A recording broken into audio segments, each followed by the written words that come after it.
Hello, so just getting the stream all sorted at the start as per usual. No real schedule how long the stream's going to be going for. It'll probably be going until either the internet cuts out or we get through everything, so hopefully I'll be with you shortly.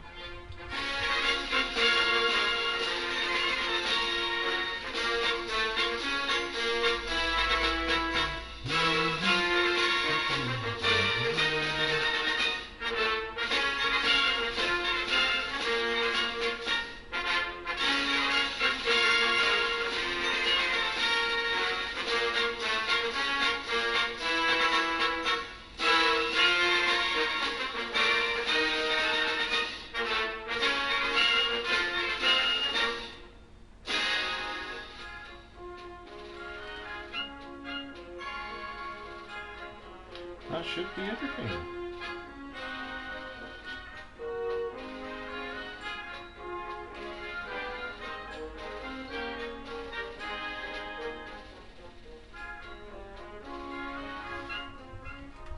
Hello, Warships Love. Good to see you. Good to see you.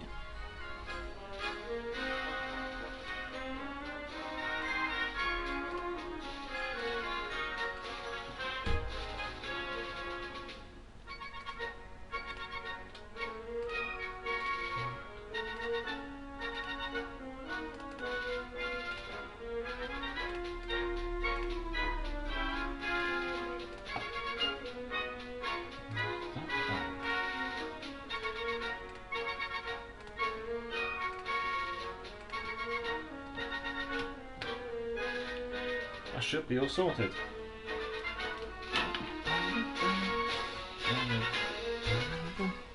There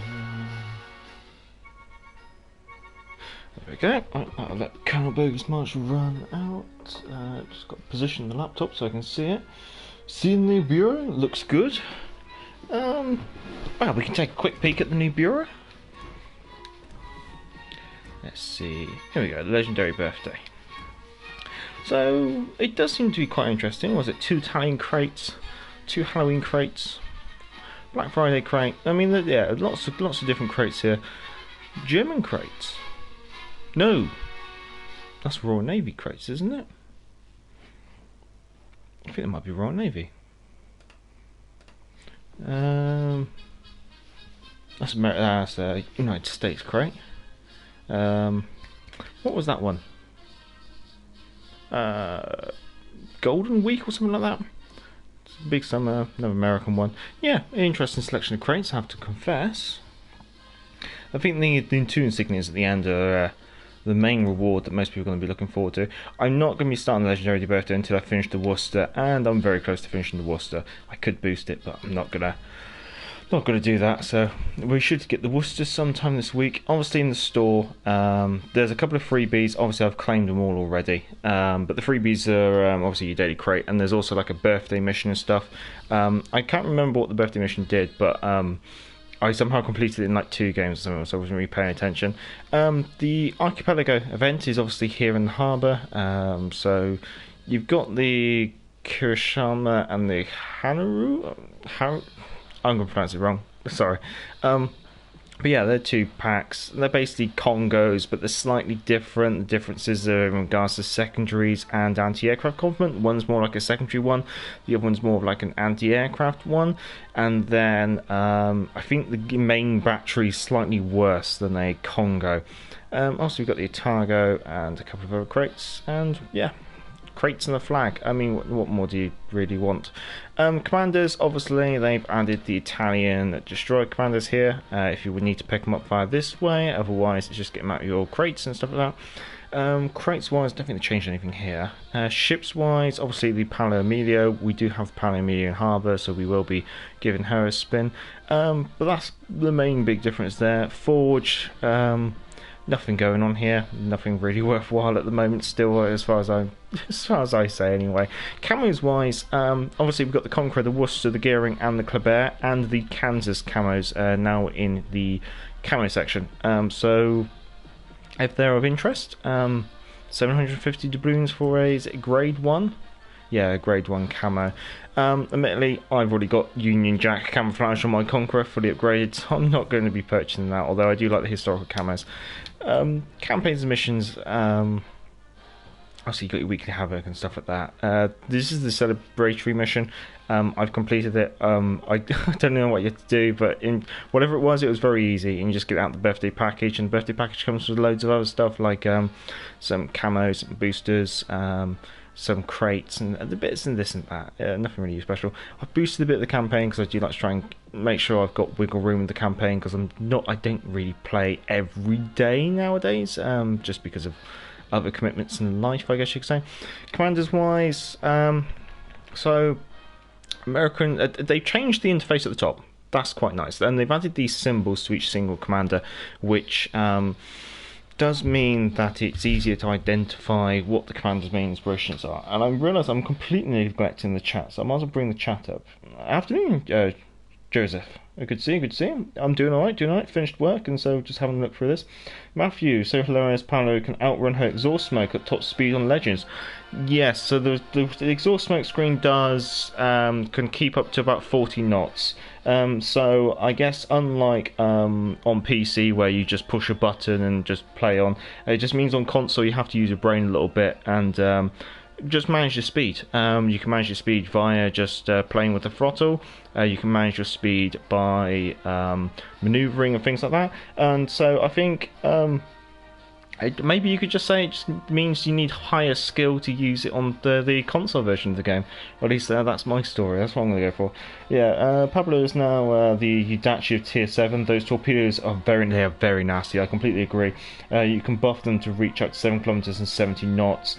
I just like to use them at 3 kilometers. This is the thing, like, you can do the YOLO Emilio. It just means you have to think about it, and I've already done it about 3 times so far in the couple of games I've played, and I've done it to a Yamato, an Alaska, and a Targo. It just means you have to think, that's all, and if you can, which is not really beyond most players, I wouldn't say. The best that is for Global XP. I bet we see loads of them. Yeah, that's the thing, that by making a Global XP as well, it doesn't mean that she's going to disappear anytime soon. I guess that could be one of the biggest concerns of the Paleo Media, is that she might disappear soon, but being a Global XP ship, it means she's going to be around for a while, and I think she's quite a nice one. Yeah, Paleo's fun overall. Nuclear warhead torpedoes and nasty stuff, yes. And those guns do hit hard. Those guns do really hit hard.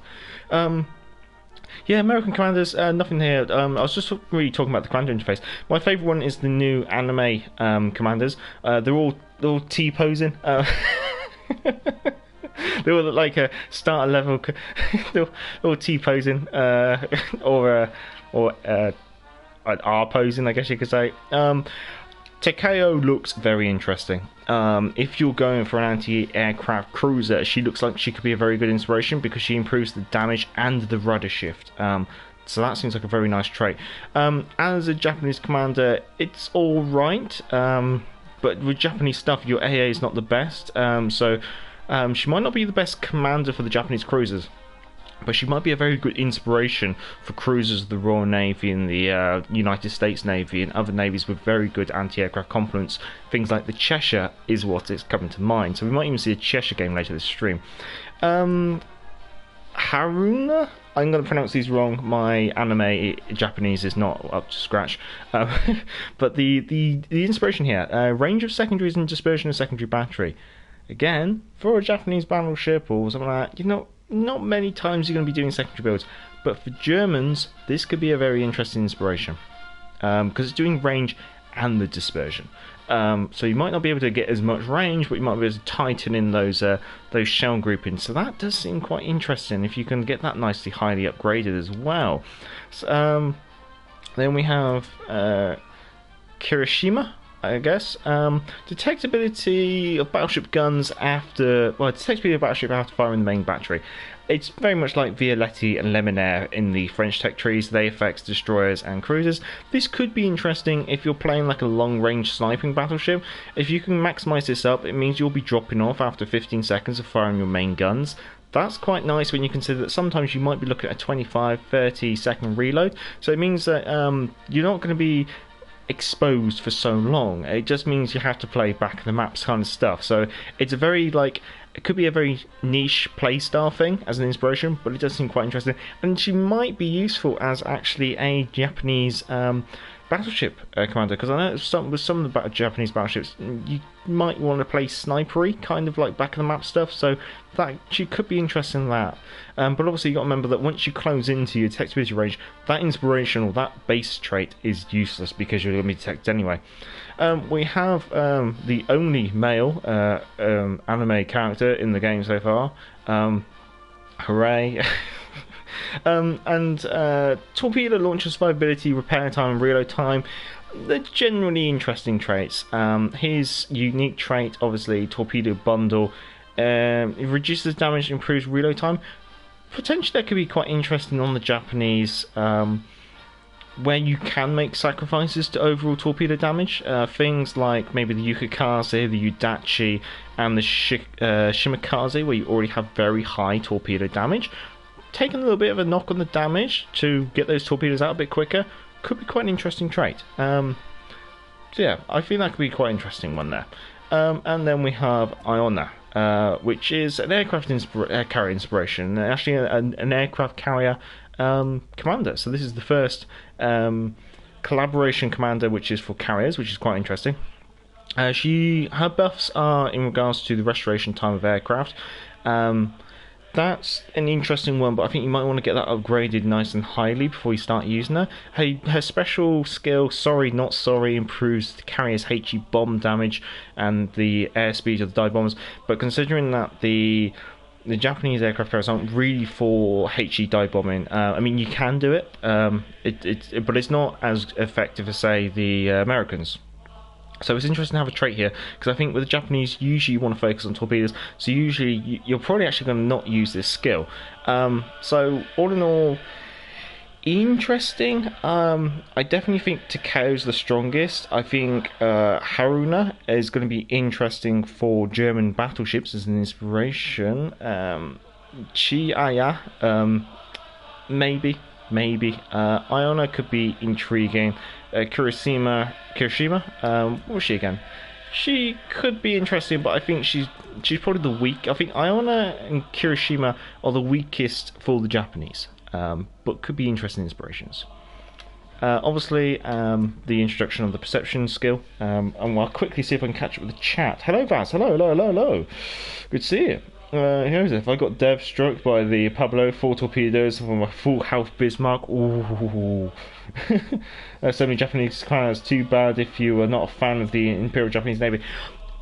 No, it is a bit annoying that they are all Japanese. However, there's some really good traits there, which I think. So for some of them, you might be picking them up for the traits rather than actually for the Japanese Navy. Joseph, I was looking forward to Haruna to be a double secondary build for my John L. Pickard on German battleships. With that plus 10% HE penetration. Kirishima at buffed AA. All AA guns do 10 damage per second. Is that the ship or the... Oh yeah, that'd be the ship. And then the Haruna buff secondary is plus 400 meters range compared to the Congo 4.6. Yeah, that's it.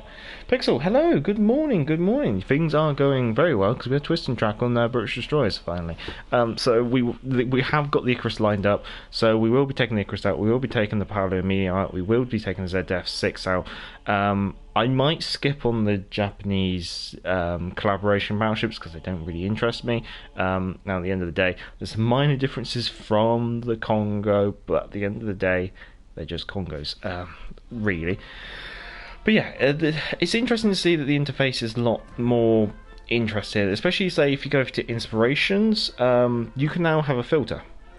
You can now pick whether you want it to be destroyers, cruisers, battleships, carriers. Obviously, the universal commands always pick up, and you can change it whether you want it by nation, by the actual legendary level, or by the actual overall level. I think that's really interesting. This is the thing, there's a lot of quality of life changes this patch, which I'm really liking. That menu is quite nice. If you go to the store, obviously it's not here, but when you get your free stuff now, you don't have to go into it and then claim it. You can actually claim it from here by just holding the X button. So when you get your daily crate, you haven't now got to go into it, you can just hold down the X button and claim it. When you have multiple crates, you can just press square and you can claim all your crates. That's the thing. There's a lot of really nice quality of life changes at the moment. The port filter, obviously I've got the most important one selected, but yeah, this is actually very nice. It's very clear, it's very crisp, it's a different style, and it stands out. I really do like that. Yeah, it's nice. I wanted to just quickly show you something else as well. So we're bringing up a cruiser, that's what we do. So they've also made it very clear when there's inspirations, consumables which can change. So they're given this like outline on the dot dot dot underneath, and it's very easy to see, not when you're just in the ship, but when you're just flicking through as well. So that I like as well. So it's making it very clear what you can do. Anyway, I think we've talked enough for the start, so we're going to crack on with the Icarus and see how things go. You could claim crates out of the screen before this update, could you? I never did it then. Well, I never saw it. Because maybe it's the first time I've seen it then. I've never seen it mentioned. So I don't know when they did that quality of life change, if you could do it before this patch. Right. Microphone should be fine.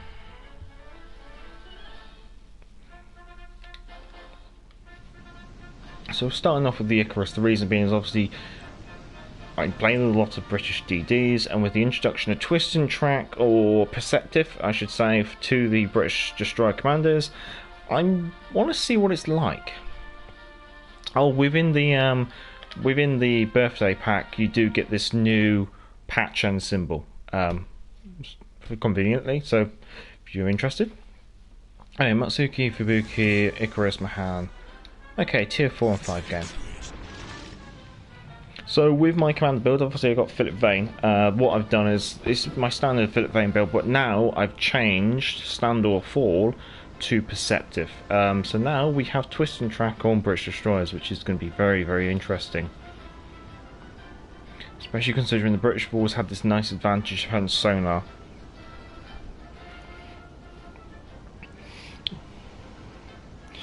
Yeah, they added it without saying anything months ago. Oh, I never noticed then. I only just noticed. Well, thank you, Baz. Oh, spotting ribbons there. See, now we get spotting ribbons there. So that's nice. As a DD, I can now see when I'm actually helping my team. I'll train my guns off to my starboard side.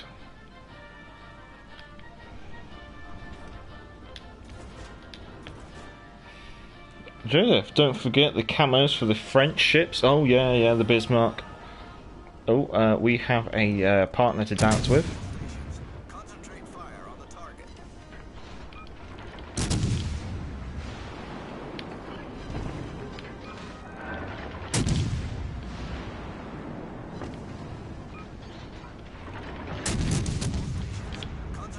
on the target.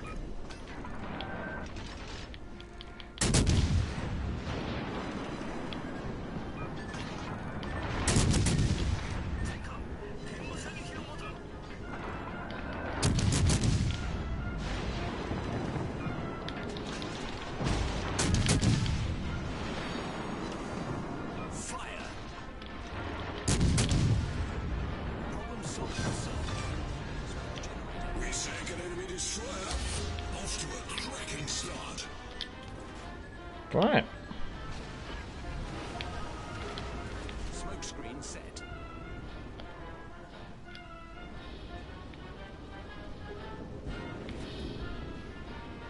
I doubt that the New York wants to come dance.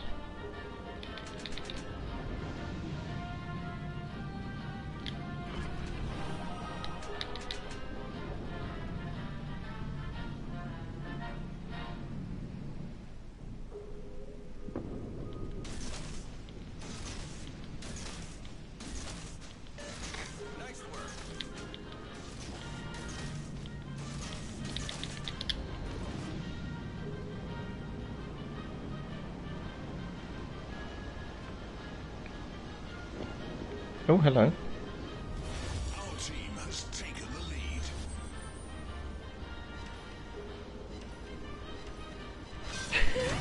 We sent their battleship. Sorry, I'm enjoying myself, chat. I do apologise. Hello, neighbourhood job. Good evening, good evening. Watch the stream. See you on the boat. Gotta be first.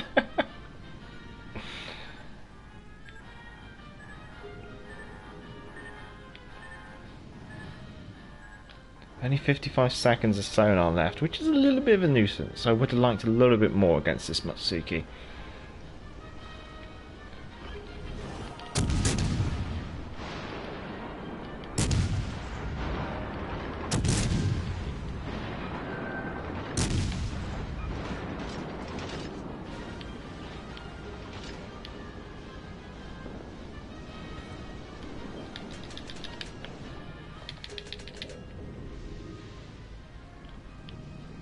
Okay, we'll do a bit of loop-to-loop. And I will chance myself to read the chat. Well, it's interesting the weekly Havoc missions are unlocked simultaneously instead of unlocked behind those annoyance endurance trials this week. Even Joseph, yeah, it's a nice feature. I think they're getting harder update by update. Joseph, heroic for effort missions is really annoying this time. I think they're supposed to be annoying. That's the fear. They're supposed to be that extra mile, that little bit more. And then you got to think. I think they're open the whole patch, so you've got 5 weeks to do it. When you consider it that way, it's not too bad. It used to be worse. That's the thing. Like for some people who come recently, maybe it does seem a little bit harsh, but it used to be worse. All stations, concentrate fire on the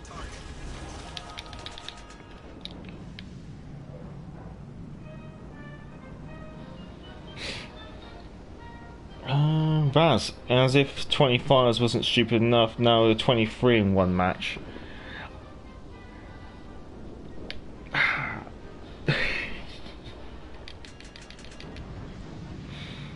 I think they're just going to keep raising the bar.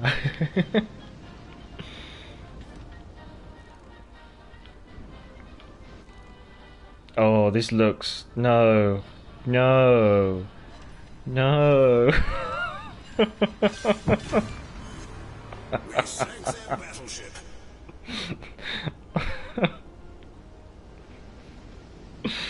Oh boy.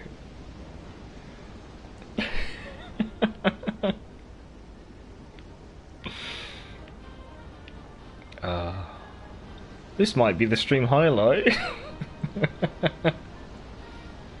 Hello Stumpy, hello.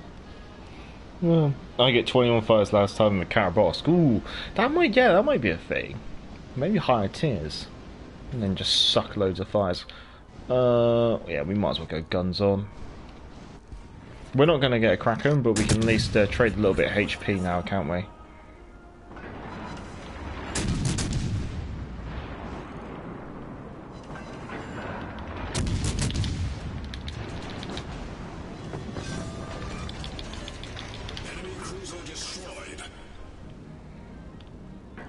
How long have I got? I've got 8 minutes.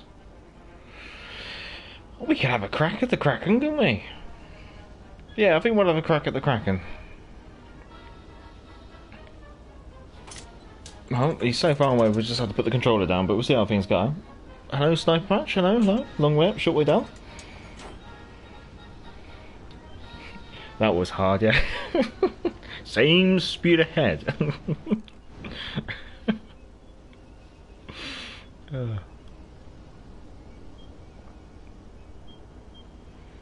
Yeah, we don't want to cap the base, we want the Kraken.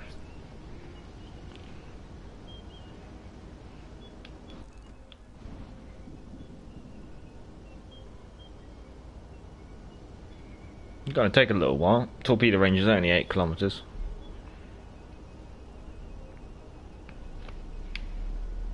Although I think if the California gets weak, I will try and steal it. Okay, there's no shame. I will try and steal it. In fact, I think she might even get blapped at the moment, so I might have to just start opening fire and see if I can get a fire.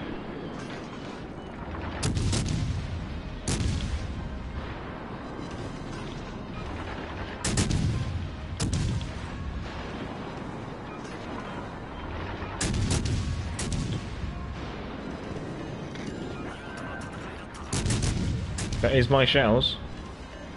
Oh, nah, there she goes. Where to go, though, wasn't it? Bovril Major. I didn't quite feel like a Bovril. I literally, I went in the kitchen, I looked at the kettle and went, I don't really want a Bovril, and I don't really want a cup of ginger and lemon tea. So, yeah, all we've got on the side here is a nice pint of water. Feels as if the heroic effort mission feels like old communism. 100% production rate was 20 past week, but someone averaged 23, and no, 100% is 23. Yeah, this is the thing. Just stop trying so hard, community. Alright, and the bar will come down. Oh, well, I can't complain about that for the Icarus game. Yeah, it's been a while since I've had a stream opening game like that. Anyway, it's now time for something Italian, I think. I'm sure that some of you have been partially looking forward to this, so we will give this a go. I think it's down to the map. I think some maps lend itself better to the Paolo Emilio. But yeah, I know what you mean with the old communism factories. Used to have it. I think when I was a waiter as well, it was like the manager saying, "Stop working so hard, you're making everyone else look bad." I was like, "Alright." Stomping. No, the Bovril is the invasion of the body snatchers. No, I've only just finished. Like, I finished work at 5, and I had a coffee and I had a bite to eat, and so I didn't really feel like having another hot drink. So I thought I'd give it a pass. Let's see, we've got a tier 6 and 7 game. No radar. Oh goody. Okay, let's see. Let's try not... Knowing my luck, I'm probably going to potato it into some Udachi torpedoes. So I'll give you a forewarning that this may not be as impressive as you're expecting. This map is a bit awkward for this ship, I think. What smoke can be changed on the... So yeah, the smoke you can choose between the exhaust smoke and like a standard smoke screen. I guess it depends on your playstyle. I've switched to the exhaust smoke screen for the memes, I guess you could say. Now her detectability is massive, but I guess that's kind of to be expected. Okay. Thing is, I know I'm going to get into a destroyer brawl at some point. So what I want is like an exit. So I'm thinking I'm going to use this as an exit. And yeah, I'm just going to have to go beans.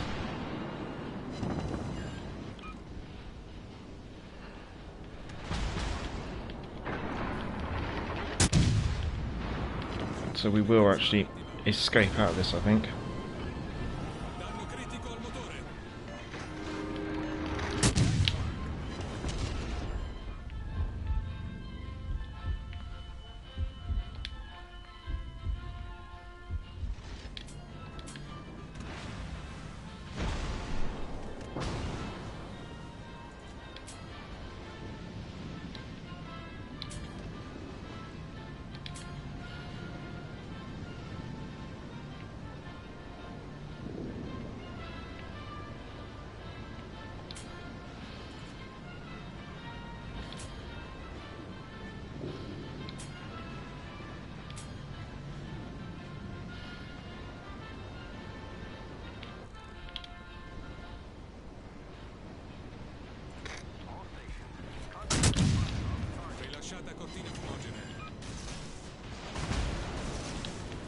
We'll just do that, and then we'll just run. Ooh, was that the massa? Yeah. Oh, I'd like to kill the Udachi if I could.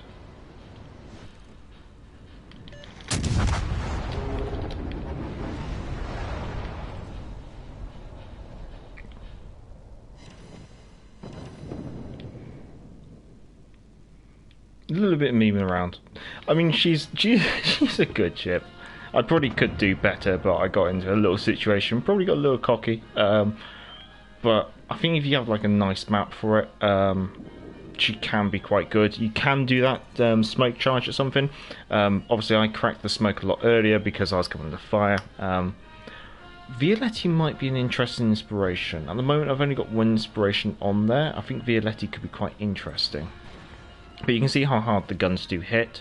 Torpedoes do hit very hard as well. But yeah, that was it. We'll take the Paolo Mini out again and hope for a better map. But we'll mess around with it.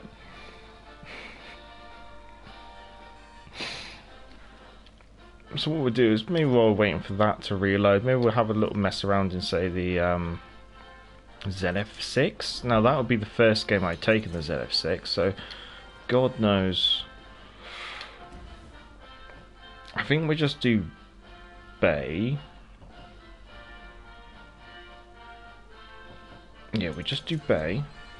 Now, the ZF6 you can swap the smoke generator out for improved anti-aircraft consumable, but I don't quite think that's worthwhile.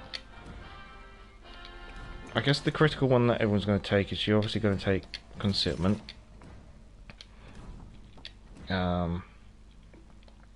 Usually I'd say propulsion. I'd say propulsion. And aiming mods. I'm going to leave that one. We don't necessarily need it.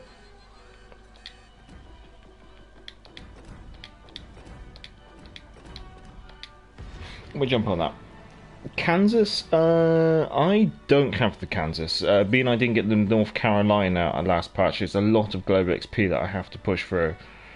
As Stumpy says, if you could give this stream a thumbs up, that'd be much obliged. But yeah, we'll see if we can get a slightly better game in the Paolo. She definitely suits the larger maps. I think with the larger maps, there's a lot more room for her to like slip through the gaps. Right,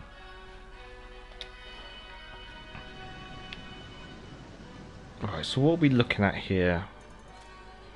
8 km torpedoes, 10.8 km main battery, 5 km detectability by sea, no sonar, standard smoke, engine boost, main battery reloader.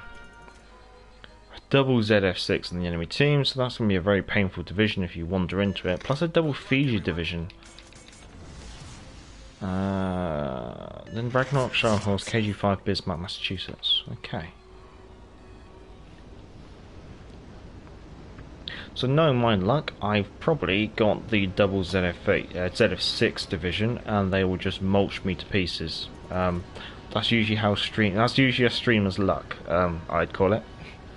Just Kansas, overgrown Colorado. I don't think so. I don't think Iowa's reign is in danger. I mean, 12, 16-inch guns over the 9. I guess it might depend on playstyle, but it's quite amusing how American battleships are the most played, and also especially tier 5, 6 and 4, the lowest performing. Now whether that says something about the general community, whether there's a lot of the community who go, oh, I really like American battleships, and then, oh, we got the double Fiji division, have we? That could be interesting. Well, so whether there's a lot of the community who go, I'm going to play American battleships, but aren't too far. So maybe American battleships are played by a lot of newcomers to the game, hence the popularity and their performance. I think I will load AP.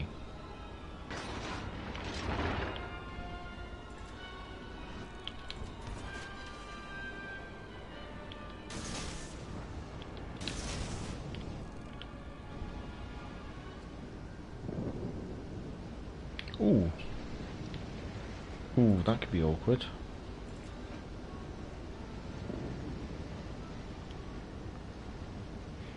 To be honest, I'm just gonna consider that this could be awkward now and get out of here.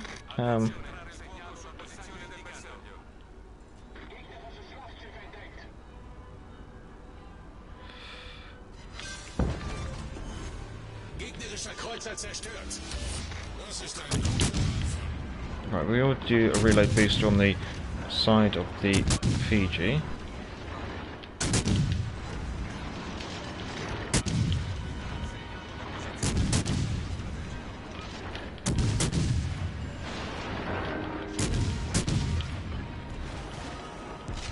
Oh, that did hurt.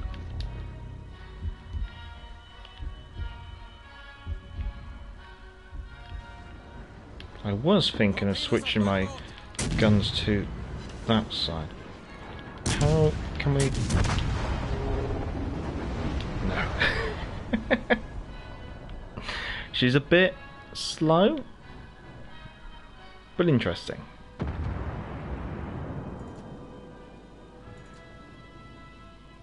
Not as... Oh, there goes the Fiji. At the moment, yeah, I'm just chucking them in there at the moment, giving them some hard love is the best way to put it. I was watching Kansas and Zarkoon stream, and its guns didn't look too good.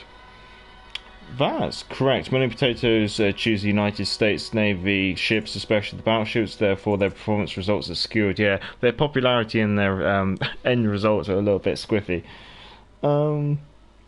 I love the American BB line. I'm enjoying the Kansas. Okay, fair enough. This is the thing. It's very much a playstyle thing. Kansas World War One design. I would immediately delete my game if the ship gets good dispersion and shell grouping. Well, she was a successor to the Colorado class. And the Colorado class was 19 after the Tennessee class. I think just because they say they've changed the reticle, we might take a quick look at, say, an American carrier. Because apparently they've changed the reticle.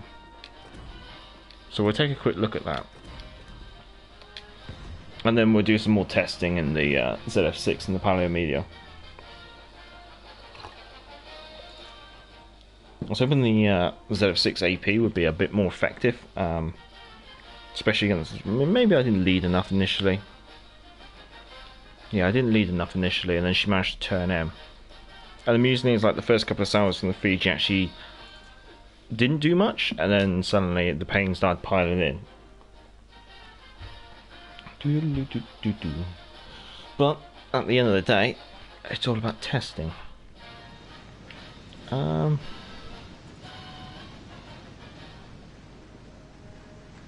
I'll probably keep my carrier where it is now.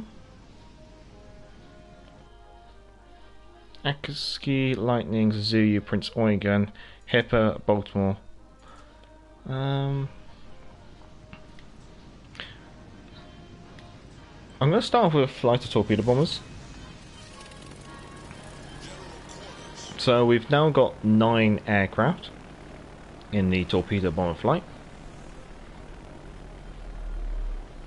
But overall, the torpedo bomber flight will have the same amount of HP.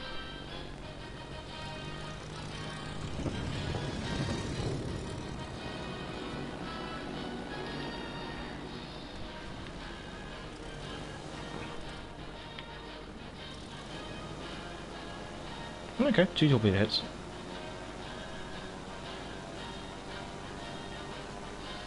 So the amount of aircraft in your hangar has not changed. However, the amount of aircraft that go up in a flight has changed. The overall HP of the aircraft has changed.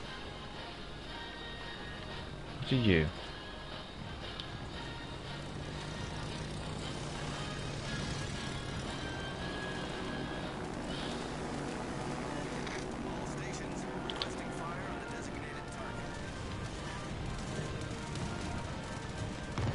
Any luck? Just the one.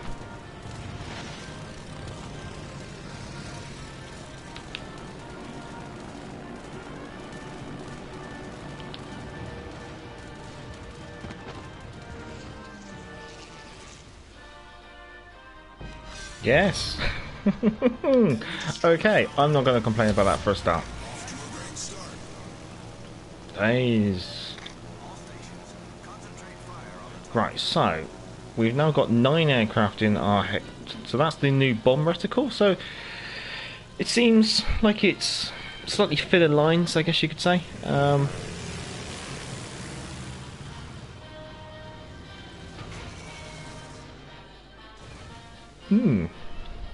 I mean, it's interesting. Again, it's like a little quality of life change. Baltimore, I don't really want to be dropping bombs on a Baltimore, because a Baltimore's got a lot of anti-aircraft capability. We do have a line back there, but it's also being escorted by a cruiser.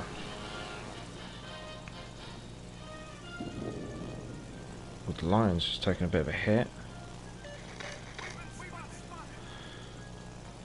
So I might see if we can do like a run on the Bismarck.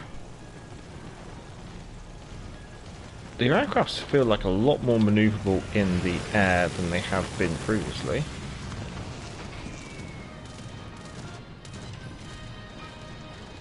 But yeah, their HP overall seems a lot worse. The larger, so yeah, you can definitely feel the aircraft HP has definitely dropped. Also, the torpedo reticle looks like it's new. It's definitely seems like it's more obvious. That wasn't in the patch notes. I don't know whether that actually is like a change or whether it's just me just noticing something, or noticing nothing. For all I know, it could be that there has been no change and I'm just picking up on nothing. But yeah, does that look different to you? It looks like I think it looks different.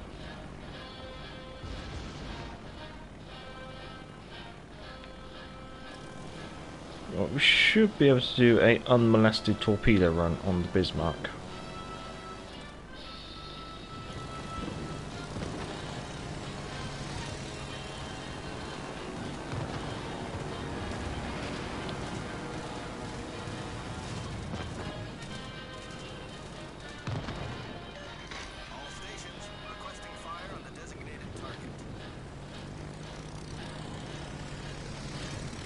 I definitely feel like this patch has actually meant that evasive maneuvers is actually helpful. Where's that going to disperse to? That should be another hit. But also I feel like aircraft management of tier 7 carriers is... like before it used to be do a single safety drop and take out your remaining flight because it had half the amount of HP and would always get through to the target. Whereas now, it feels a lot more like, you definitely still want to do a safety drop for early games, just to make sure you're still retaining the amount of aircraft, because you have, like, flights of 9. But I kind of feel like, I doubt if a squadron of 3 aircraft would actually get through to the target. I mean, maybe we'll see if we can approach this Bismarck, and try and do, like, just a single squadron drop on him. So we'll just test the overall survivability. But you got to remember that these 3 aircraft now have only 1/3 the amount of HP that they had before. Well, only 2/3 of the HP that they had previously. So let's see how this. Oh, we're coming. So we're coming under fire from the lightning, I believe. We weren't really intending to attack the lightning. We've already lost 1 aircraft. I think that's going to bracket, yeah, it's going to bracket the target. But again, so we lost 1 aircraft going in on the target. So yeah, aircraft management is definitely more of a thing.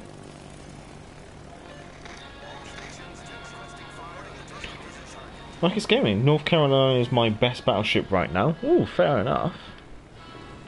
She's obviously like a step between the yeah, she's a step between the Florida and the Iowa, isn't she, in regards to actual abilities? Joseph, ZF-6 is a form of a French destroyer. Any similarities with French DDs? Probably the maneuverability. But then the German DDs don't have great maneuverability either, so I don't know. I wouldn't. Just no sonar, I guess, would be the biggest similarity.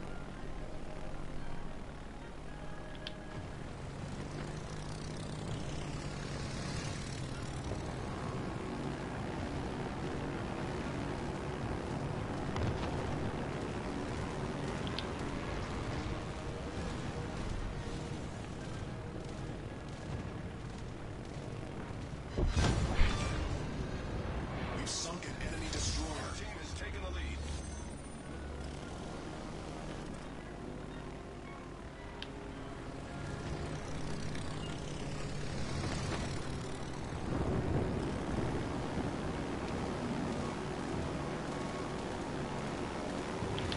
Oh, we lost an aircraft just as we were about to release. Oh yeah, hello Mike, it's Kevin. Hello. We're gonna get one. We're gonna get one. Back to bomber aircraft. I think it's about time we actually moved our carrier now. Let's move up to here. Bismarck's now gone. Let's go see what's going on with this left flank. We've got Suzuyu. Ooh. Right, safety drop.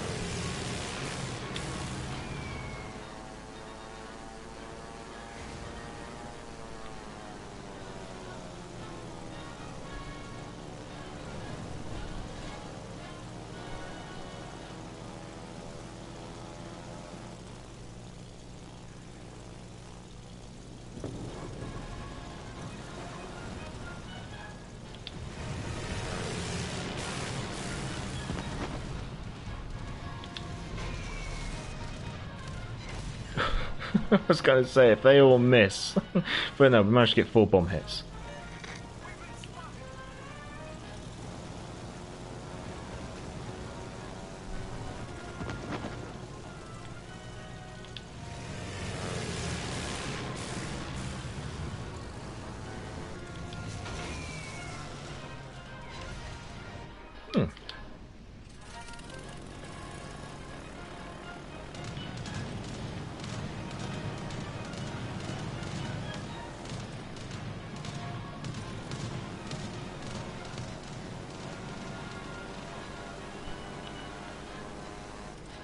Safety drop as well.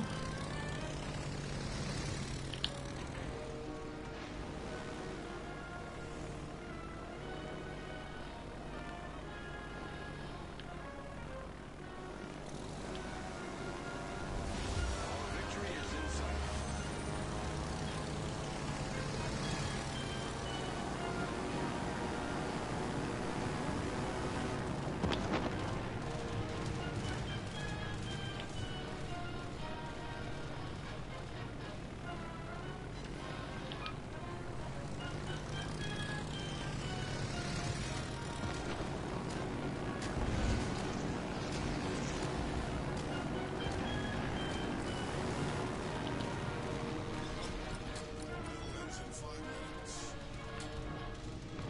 Ooh.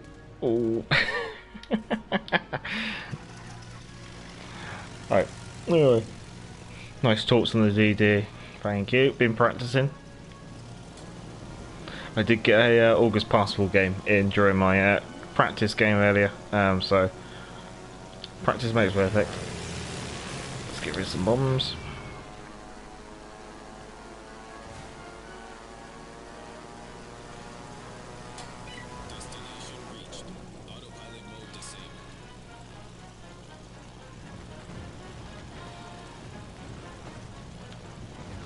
Oh, she's being very awkward.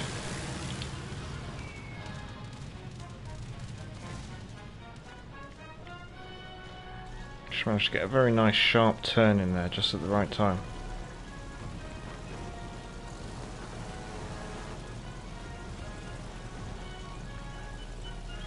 Have to swing it around.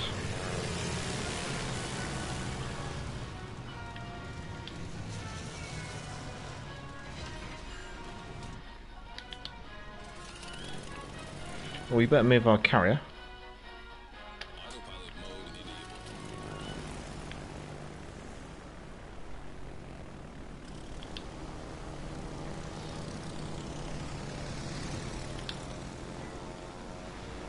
yeah, so tier 7 carriers have definitely been affected. I need to. Oh, I might see if I can get a cross torp on them.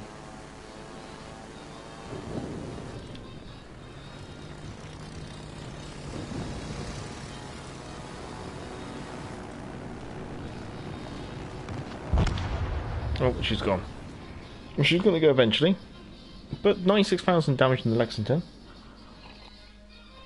Not too bad, can't complain. Managed to get rid of both DDs of the enemy team as well. Oh, they made that pretty. Second on the team. Right, we'll do the Palo Melee again, and this time we'll actually hope for a better map, really. And try not to be so potato. But yeah, so the new reticles on the carriers, they do look cleaner, which is quite nice. Any new smoke builds are on the horizon with the inspiration of the Italian DD commanders. Any new Italian cruiser smoke build? It's potential. Of course, at the moment I'm messing around with the Palo Emilio with that smoke build commander, but what I might do... Obviously I need to get both commanders ranked up sufficiently, but I might see what I can do trade-wise. I am interested in seeing if I can do a smoke build with the Italian cruisers. That does seem to be quite interesting. This could be a more favourable map, because there's a lot more open space and we're not on top of each other so quickly. Ishashu and Lightning, Fiji, Roma, Bismarck, Georgia, Iowa, August Parsable. Okay, the August Parsable is going to be horrible. So we're just going to have to work around that, I think. Located, but now every single DD can run Twist and Track. Or a version of it. Hello, GCSC. Just seen the live stream here. No, fair enough, fair enough. Yeah, usually if I can, if the wife allows it, I will try and do a live stream on the first day of the patch. Just taking a look at some of the new stuff that's happened in the game. It's also a nice place where we can potentially discuss things.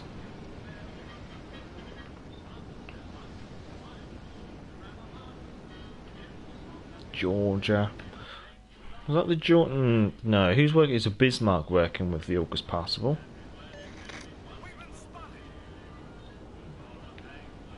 Definitely look. Oh, smoke. Fiji. Okay, Fiji. DD spotted. Shashio.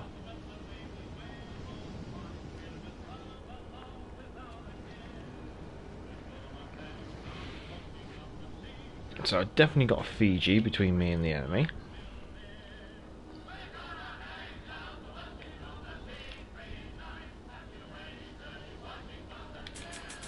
Might just stop here, take in the sights.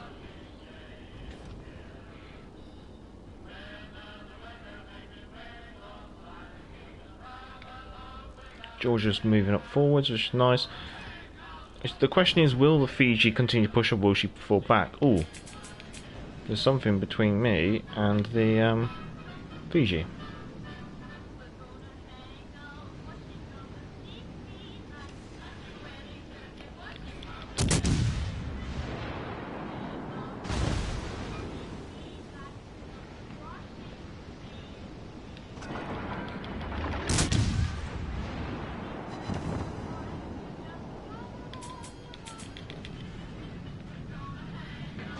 Right. I need to get some distance between me and Lightning, just in case. Because Lightning's obviously got sonar.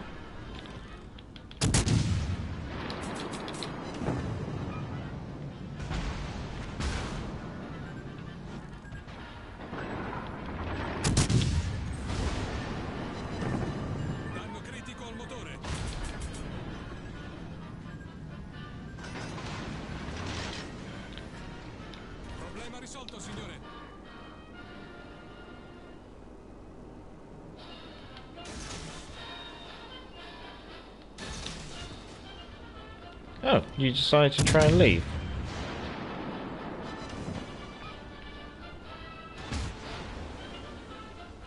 So yeah, Pioneer's guns do hit very hard.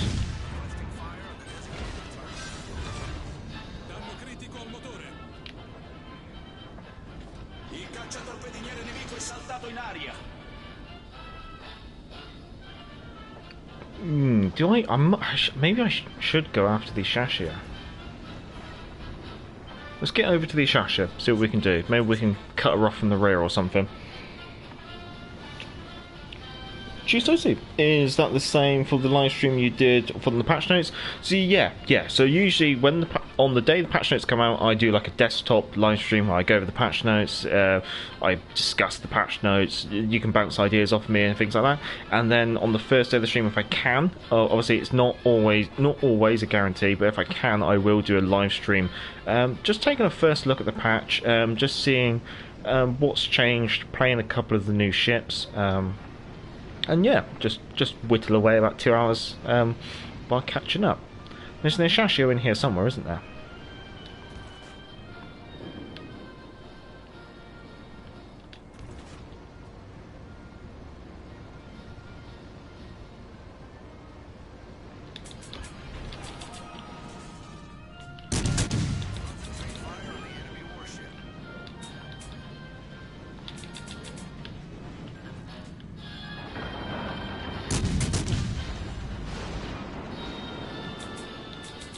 Trying to stay on their tail so she can't torpedo me.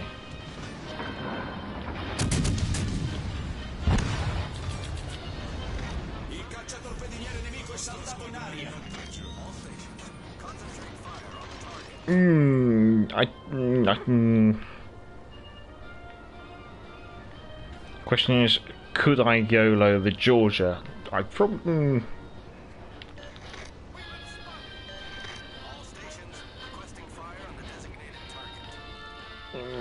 Only if the Georgia's silly enough to come. If the Georgia's silly enough to come this side of the island, I might be able to do a YOLO on him.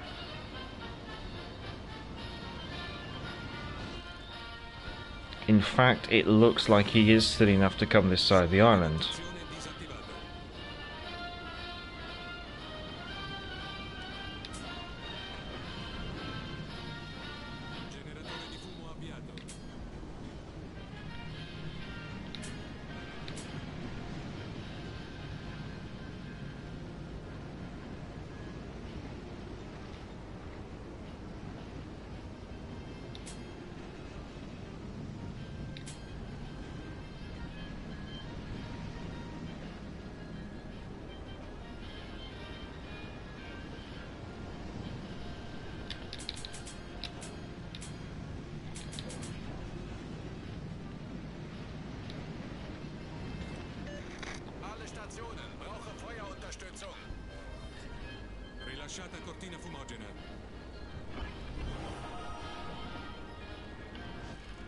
Surprise!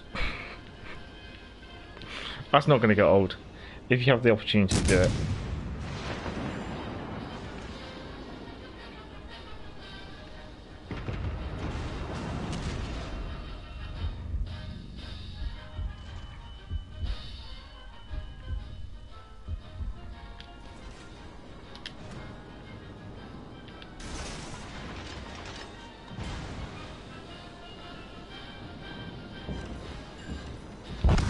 Oh damn!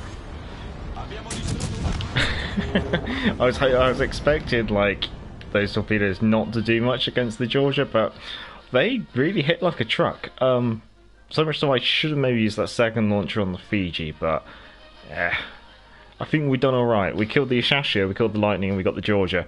So yeah, Paolo Emilio, good guns. I think she likes maps which are a bit larger, a bit more open water, where she can use her slightly more lackluster maneuverability as in like steering and her bad concealment to a bit more advantage. Let the game develop, let there be a bit of open space, let the enemy spread out. I think in games where you're on a slightly smaller map, where the enemy can't spread out so much, it's a lot more dangerous, because if you do get spotted, you're going to be targeted by a lot more ships very quickly. In games like this, where there's a lot of open spaces in between the two teams, you've got that manoeuvrability between the two teams in no man's land to actually play it out a little bit. When the teams are on top of each other, there's not a lot of no man's space, and it can go south very quickly, as you probably saw in the earlier game. But yeah, 24k per torpedo. I'm going to have to remember that. That is nasty. That yellow smoke with those nasty torps are terrifying. Yeah, yeah. It's going to be, if you're a tier 7 battleship, target acquisition mods might be worthwhile because you'll be able to see the power immediate 3 kilometers away. Not being on your own is going to be useful. Be aware of your situations. Be aware if there's a power immediate on the enemy team and you see like a gap between you and the enemy. Expect that, and means as a battleship you can't just tunnel vision. You're going to have to think about, lock your guns, have a look around, see what's going on. Make sure there isn't a smoke screen coming at you at 40 knots from your starboard side that you're not looking. Things like that. It's going to be interesting, and I might own her soon. She seems intriguing, and a nice little bit of fun, a little bit of meme. But yeah, this game is going to drag on a little bit, so we will take a look at that game when we come back.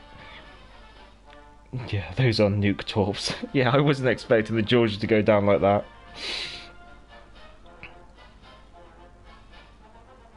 It's good that they gave the ship the yellow smoke and normal smoke. Yes, the only thing you need to be aware of with the exhaust smoke is that it tops up at 40 knots. So it's basically been confirmed that the description of the exhaust smoke generator will change. So at the moment it says even while moving at full speed. That's going to be changed to up to a maximum speed of 40 knots, I think. So that's basically it's an intended mini nerf to the smoke screen. Otherwise you would be doing about 47 knots towards an enemy ship in smoke, and your smoke screen, this is the thing, they've given us the ability to extend the duration of that smoke screen, so I think it's an acceptable trade-off. And then you have your standard smoke screen. Now this does include all the sorts of changes due to my command build, because I have taken obviously he comes with in fog, which improves the deployment time. Then we have more deployment time. Then we have more deployment time. So I've got like a max deployment time smoke screen.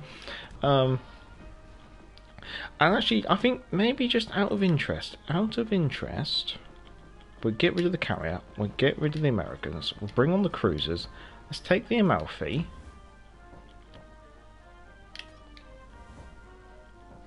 And what happens if we do that? 23 seconds. 23.7 seconds.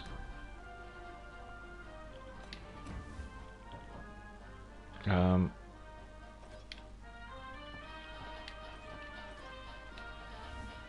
we usually use minimum belly. What's this then? Sorry. 17 seconds. So it does affect it. So it takes from 17 seconds to 23 seconds. Obviously, that's not fully upgraded. But yeah, it does actually affect the Italian cruisers, which is good to know. We were going to try the ZF6 again, which ironically we won that game. I mean, those two games are going to be horrendous because they're just me being a potato. I still came mid-table in that potato game. There we go, that's more like it. Came bottom of the table in that potato game. That's fair. Let's see if we can do another ZF6 game and hopefully do it a bit of justice.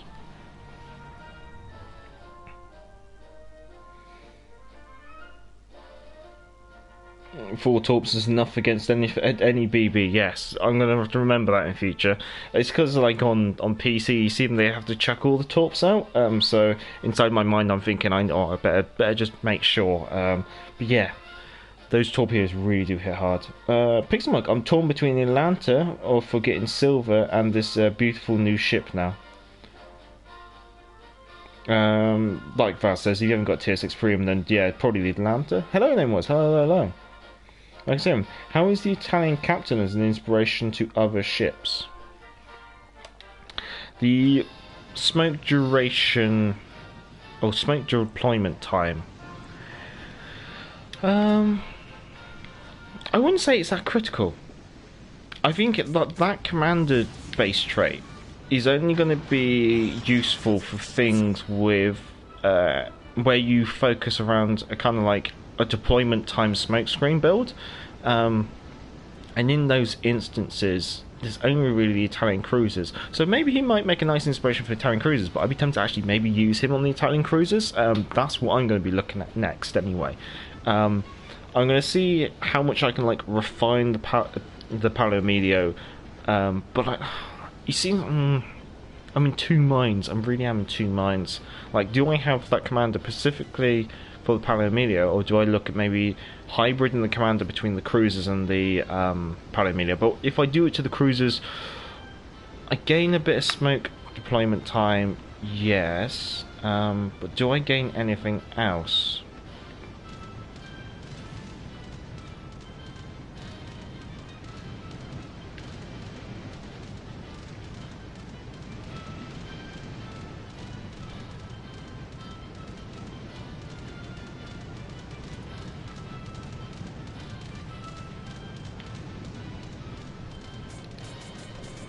That's interesting. An aircraft carrier which just basically completely ignores the guns that are shooting at him that he can't see the destroyer from. That's really strange. Really strange. Okay, we did see a Dallas here, didn't we? What's their carrier? Lexington, okay.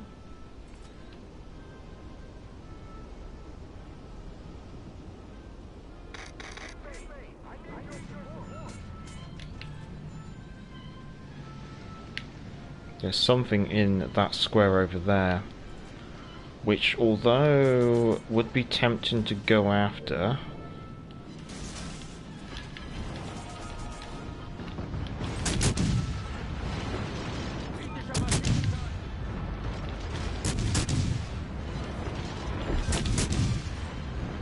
Gegnerischer Zerstörer versenkt.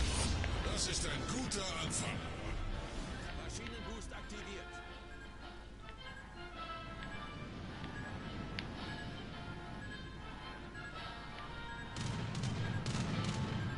as long as the Dallas doesn't come around the corner, I don't mind too much.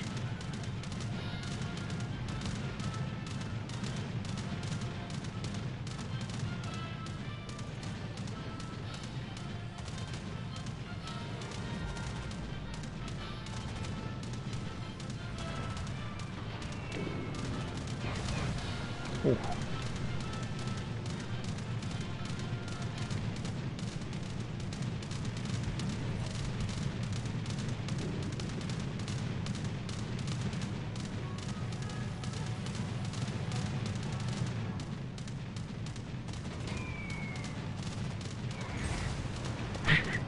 Being really molested by the carrier there.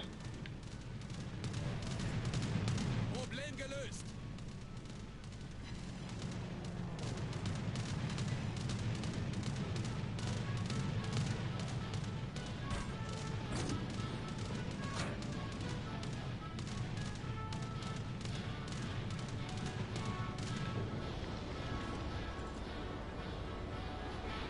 No, I definitely don't want to be playing on this flank anymore, wherever the carrier is, so we'll get out of here, but we'll see if we can get a reset on the Dallas.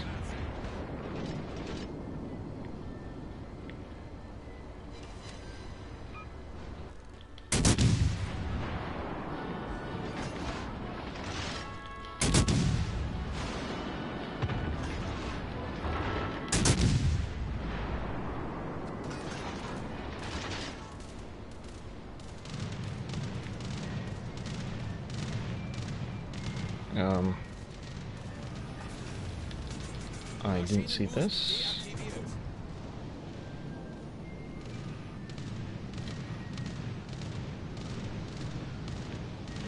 If our battleships are going back in, maybe I might go with them. I mean, I came back on the anticipation that my team had kind of given up at this flank, but now with our battleships flexing in, it might be advantageous for me to keep up with them, so I'm going to do guns to the right. The Collab has been addicting to me, but no, that's fair enough. Collab does seem to be a very strong destroyer. She's definitely going to be replacing the Karabosk for a lot of people. Joseph on the Xbox, Admiral Kirov, if you want to division sometime. When cross-plane divisions arrive, then, yeah. Until then, unfortunately, I cannot join you. But yes, crossplay divisions, would really like to see them.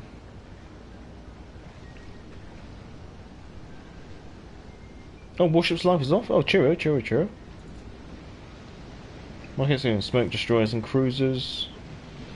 I think it's only going to really affect, like, crawling smokes, really. Cheesy, I bought the grass spray today, instantly regret.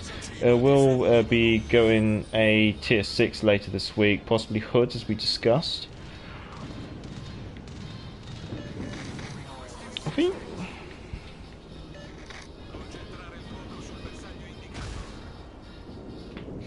yeah, grass spray is one of those where... oh, sorry, I need to pay attention. Grass spray is one of those where it's like it's a lover or hater relationship. I rarely hear anyone's, like, people either really like her or really hate her.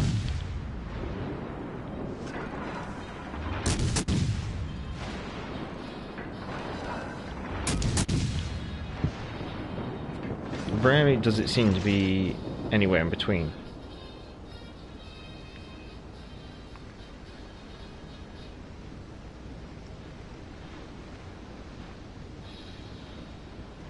I think we might just make a rush on the Lexington. But yeah, Graf Space, I've had a lot of people, some people really like her and some people really don't. She's definitely Marmite. Never forget the Graf Space is a battleship with only six guns, but the mobility, torpedoes and squishing as a cruiser. She's a heavy cruiser. Treat her as a heavy cruiser. She's basically a heavy cruiser with 11-inch guns. So she's a good hull, but she's got like really rubbish like rate of fire and DPMs. But she does have a heel and she does have very nice torpedo angles.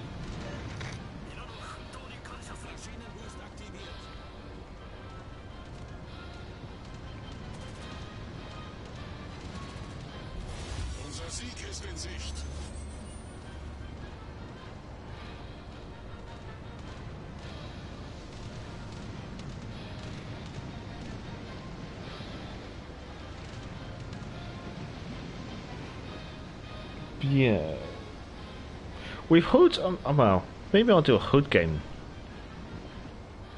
I need to do some more recordings in Hood. I mean, I can't believe I've only got 2 videos on the channel with Hood in.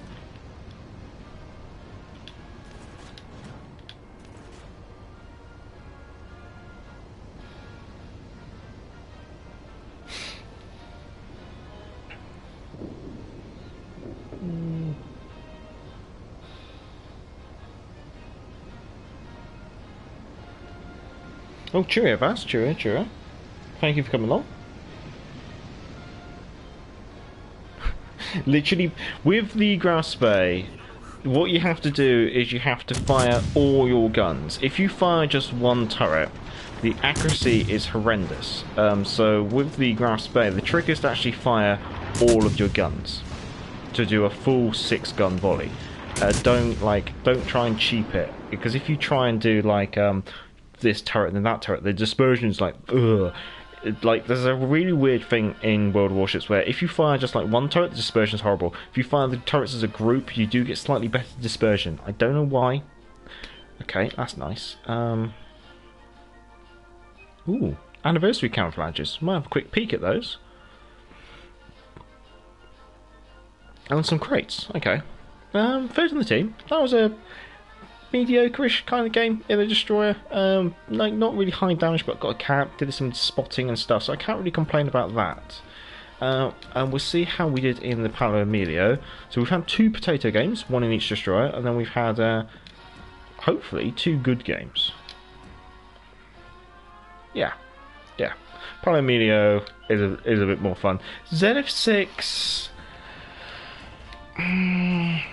seems alright.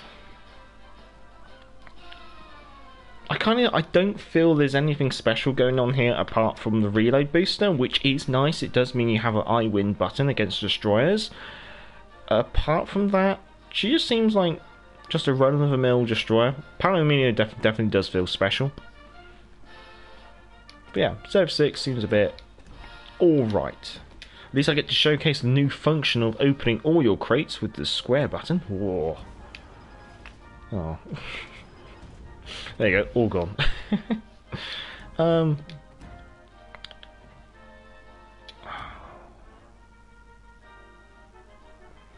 I can either max out Cunningham or I can wait for one more universal accommodation and max out Philip Vane. I probably should max out Philip Vane, really. Yeah, I'm probably max out Philip Vane, so I think I'll hold off for another universal accommodation. But yes, we've done the ZF6, we've done the Pan Amelia, we've done the Icarus at the start. I'm going to jump in the hood and hope that she can treat me well, because I was having some good fun in the hood the other day.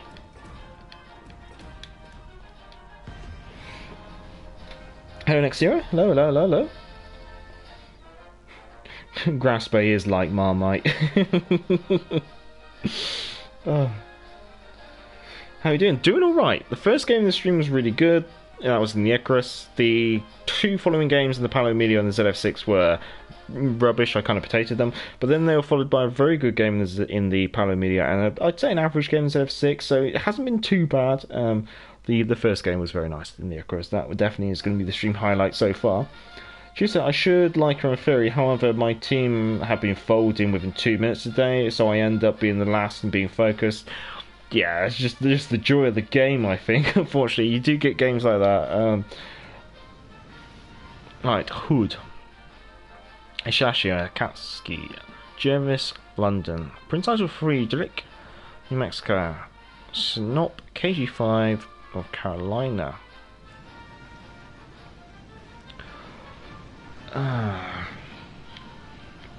I'm never really a fan of this side of the map. I'm just going to start off by reversing. I like the armor on the Paolo too. Yeah, she's very much like a mini cruiser.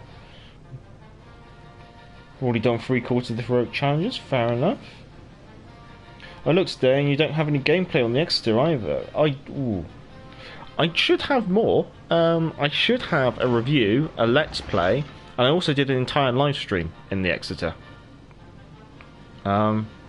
If you want, just drop a comment on like an I mean, obviously you can either search or like if you go to the channel homepage, you can search the channel for like the keyword Exeter, or if not, just drop a comment somewhere just saying, do you have any videos on this ship?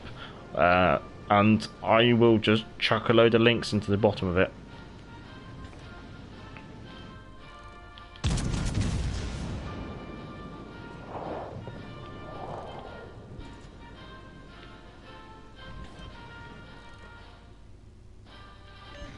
Attention, reporting the target position.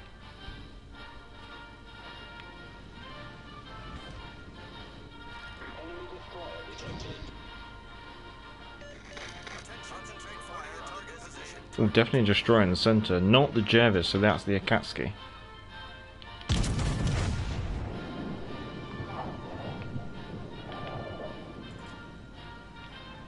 Shashia.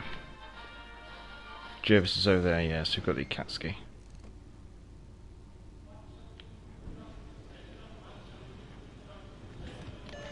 All stations requesting fire position of a strategic target.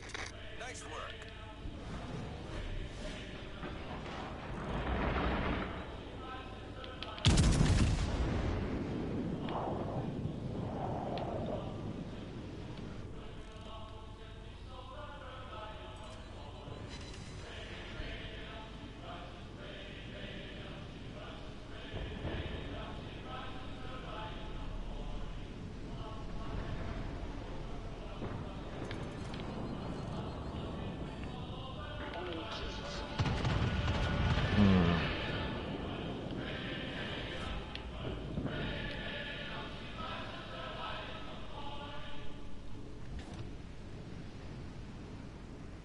The hood does have very good angles,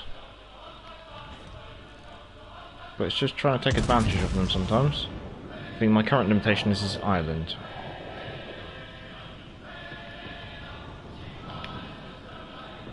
Okay, let's see if we can swing around that.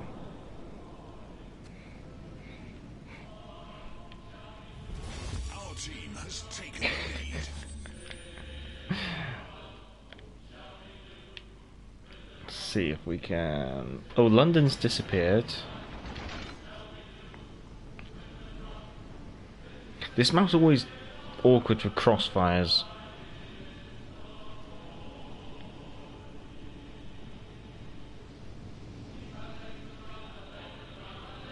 Okay, so the Shashia's weakish, and then we've got another battleship up this end as well.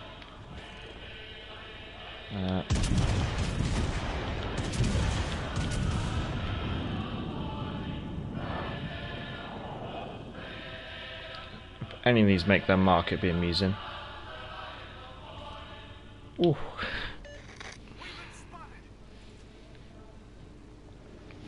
My hope is just to get around with the intention of being able to angle against one ship at a time. Hood does not like to be focused or caught in crossfires because she has a very thin deck armor.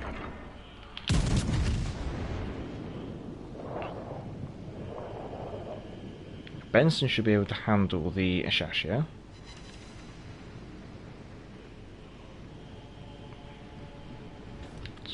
Is that AP? That might be AP.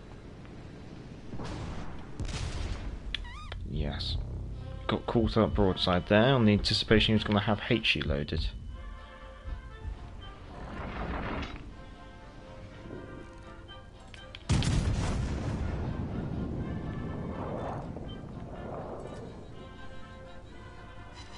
However, I think we returned the favour.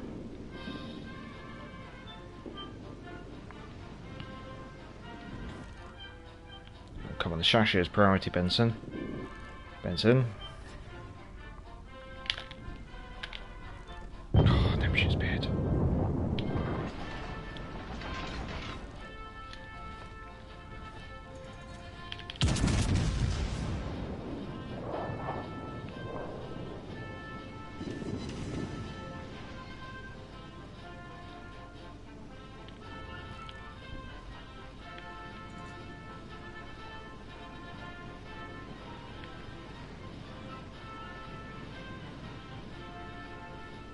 Let's put that sonar on.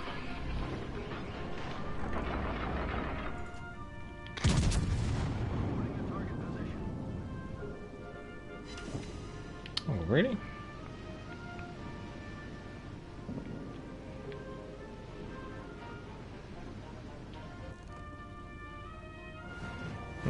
Okay, I've got to stop this turn about now.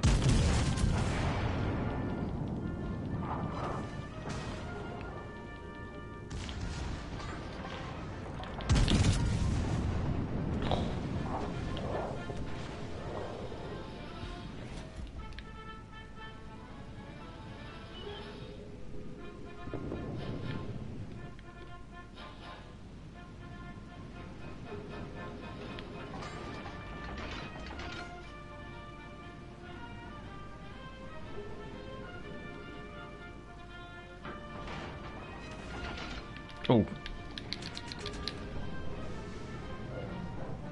Sorry, that takes priority. Come on, come on, come on, come on, come on, come on, come on. Torpedoes direct front. They destroyed. They're destroyed. Torpedoes dead ahead.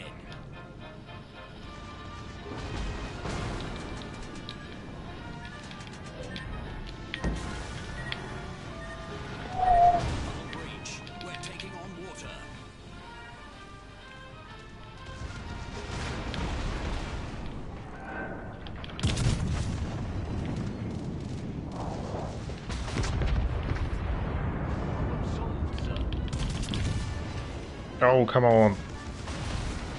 Come on, secondaries. Yes.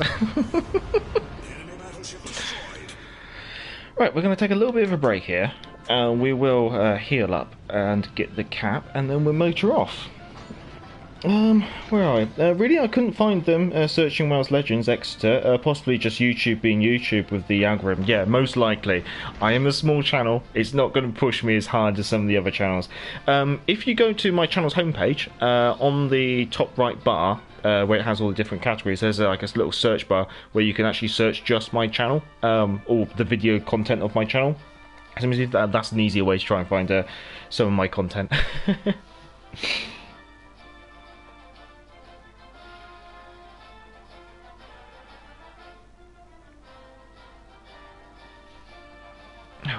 57,000 damage in the hood. Oh, really? That's a bit cruel. we had to work hard for that. Oh well. I think I've done everything that's new this patch, apart from maybe the Americans. Let's see. How much will I regret this?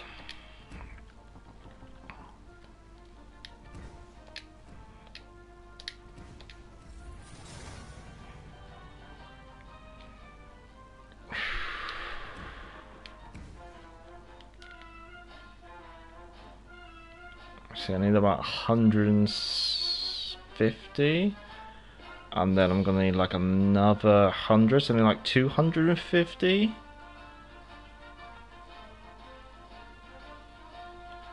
Let's do 260. Yeah, I can still afford this.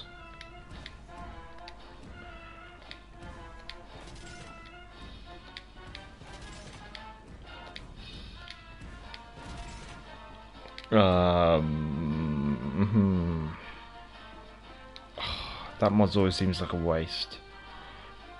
Usually go propulsion. Well, okay, I've got one in stock. Okay. And then you usually go artillery plotting room. Got one in stock. So we'll just leave that. Kansas.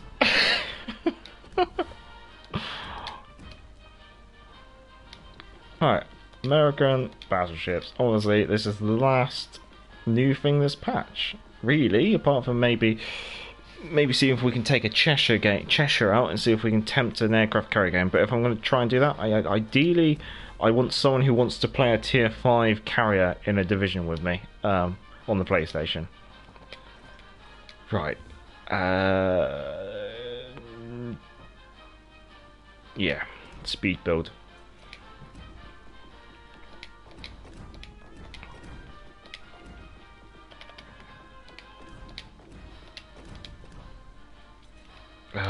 What's her reload? Actually, what's her armor?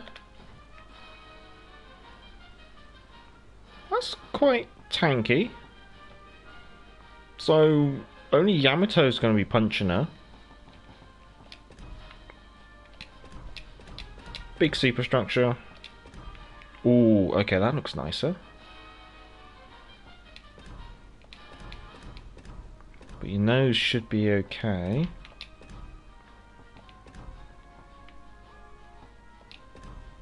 Ooh, that is below the waterline. Okay.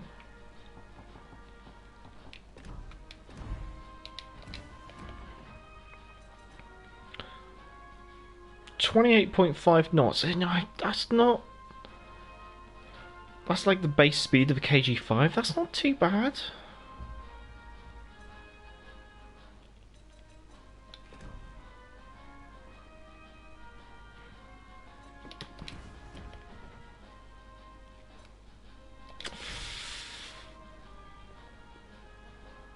Okay, let's have a crack at that.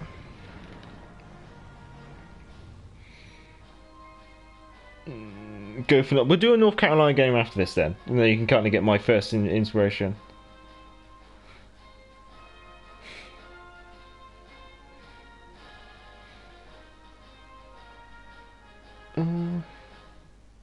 Small channel, blah, great content, I say. It's certainly, it definitely is a small channel. I will admit to that. But yeah, thank you next year. And thank you, Mike It's Game as well. Thanks, I'll give that a shot later tonight. No worries. And if you aren't having any luck, Cheesy, or Cheese Toasty, just shout out in like a comment or something, and I'll try and get back to you as soon as I can with a couple of links. Pixel, much like restaurants, it's always the smaller channels that have people who care the most.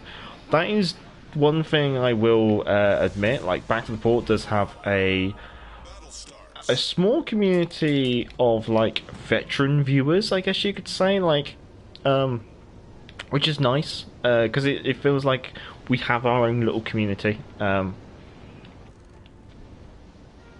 Because this is the thing, like, I make videos, I play the game as a hobby.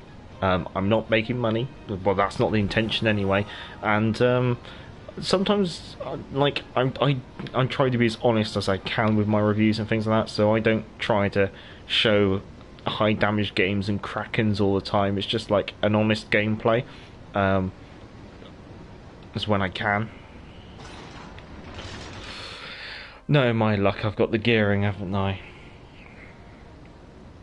Okay, she seems reasonable with my speed build.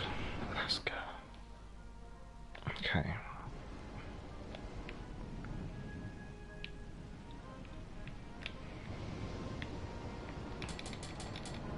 But I really don't want to push up on my own. I might just pause here. No, just take a breather, let the map progress a little bit before we race ahead. I don't want to get too far separated from the Cleveland in case we do have the destroyer here. And being the way I keep getting spotted, it would make me think the destroyer is within the region.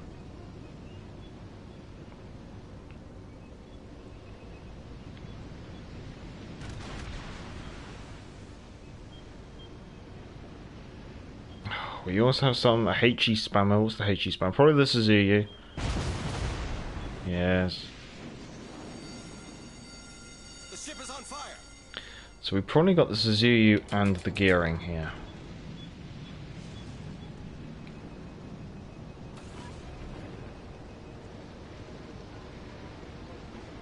Fighter airborne.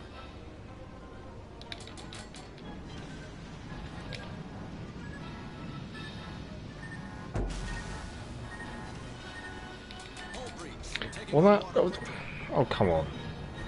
That's a little bit unfair to give the enemy 3 ships to fight against R2. Achtung, meldet Zielposition.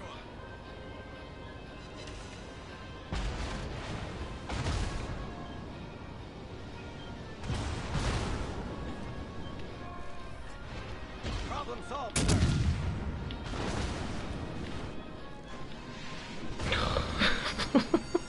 The ship is on fire. Well, aren't I the popular one?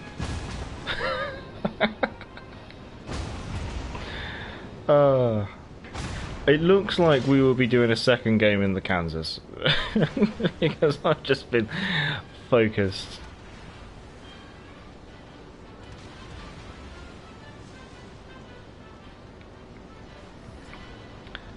Yeah. Thanks, Wargaming, for balancing those spawns. That's much obliged.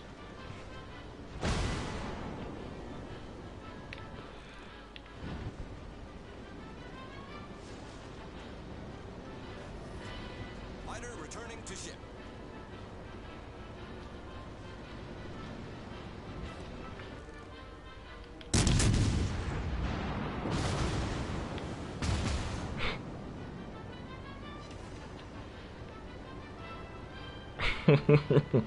Right. Well, I might as well catch with the chat because we're going to be dead soon. I could do my friend Salt for days.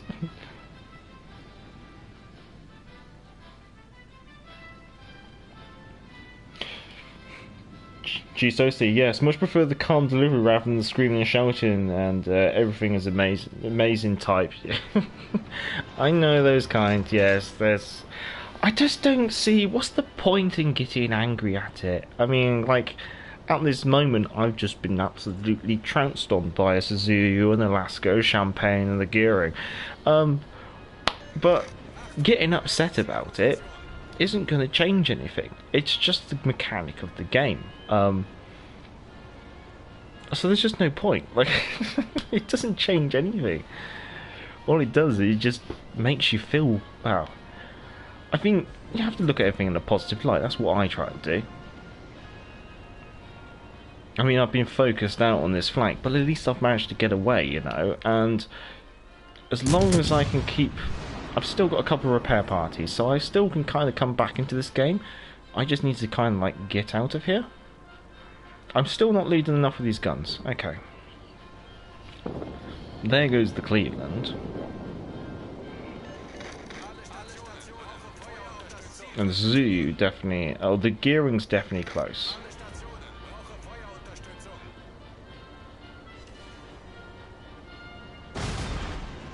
Have we got another... Alaska's here again.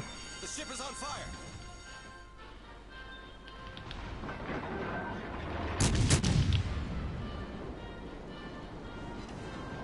Is that the gearing shooting me as well? Okay, we'll have to put 2 fires out.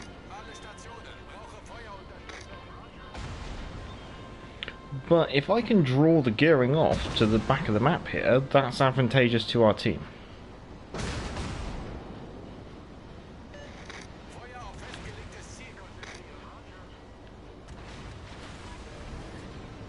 Problem solved, sir. Fighter airborne.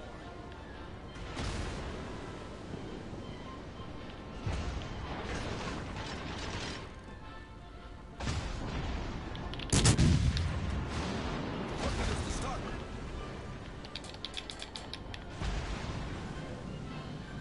Torpedoes astern. The ship is on fire.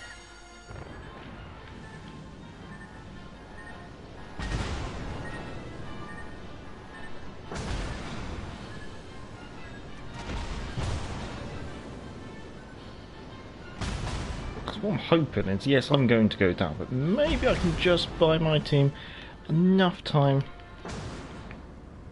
By having this gearing all the way down here, I wasn't able to get rid of it, unfortunately. Let's see, where are we? I mean, that's definitely not a game to showcase the Kansas in. That was bad luck, I guess you could say.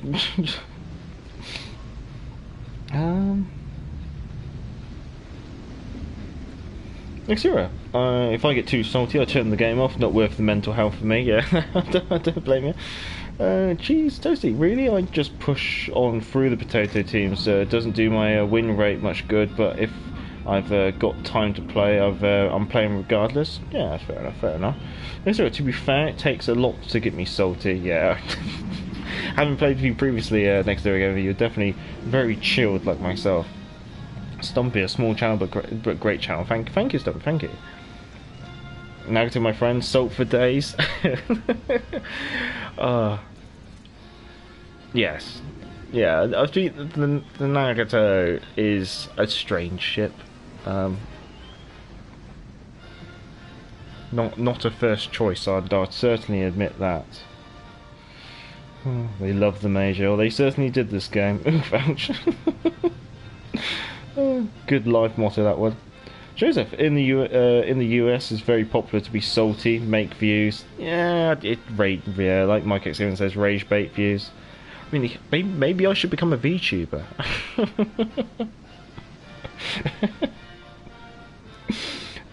Stumpy, looking on the bright side, another game, yeah. How about a Graf Spay game, if you have the time? Yeah, we have got the time. The Kansas is now gone, and I don't think... I think this game, it's got a long distance to go, and it's definitely got the legs.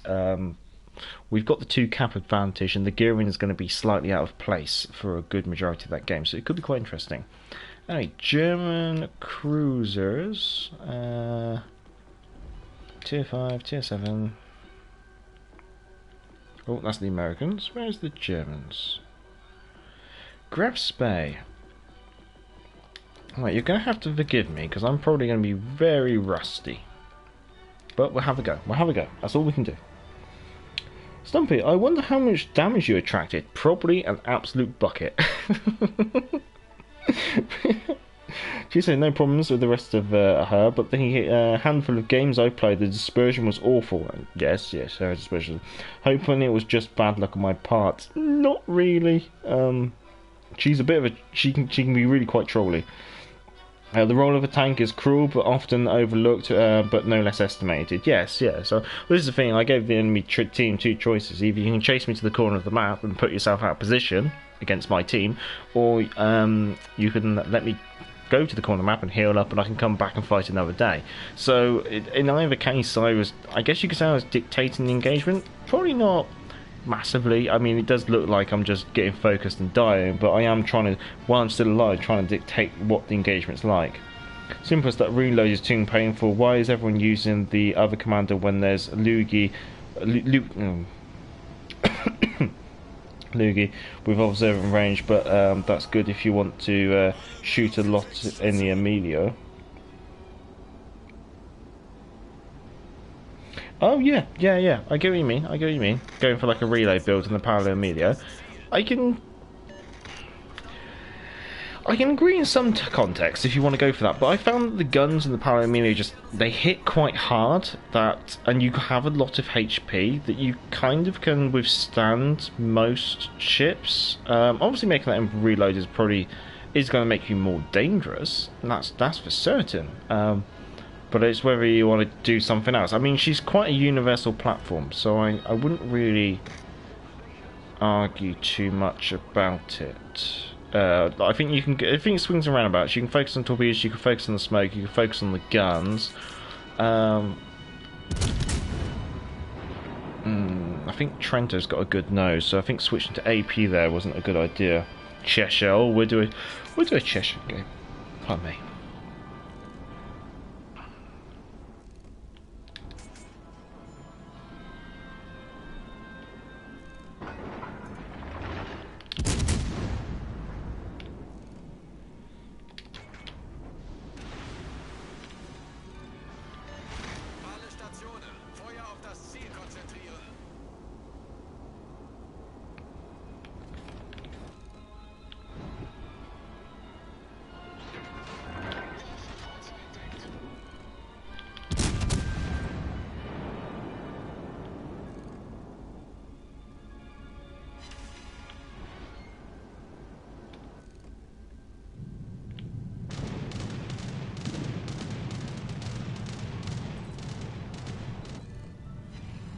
I think she's going to get away with it.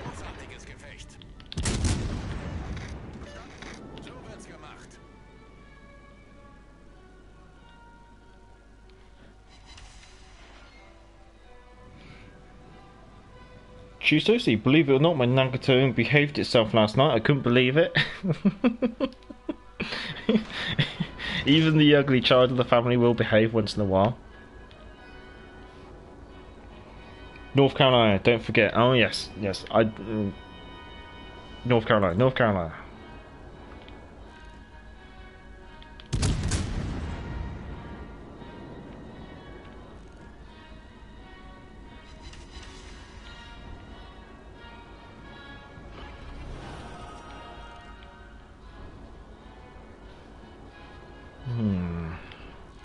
You gonna peek out Trento?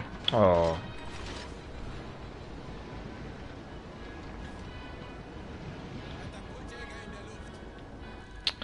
I think she's turning away.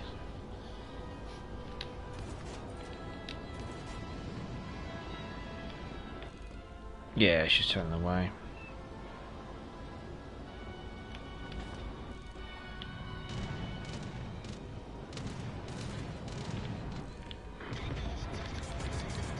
Ooh. Nope.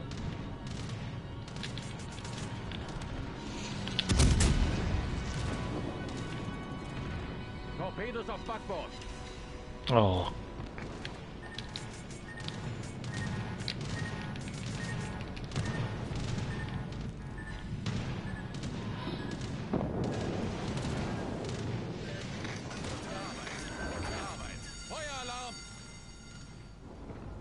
Should be right to put that out. Can we get like some superstructure over pens on the Trento? Problem gelöst.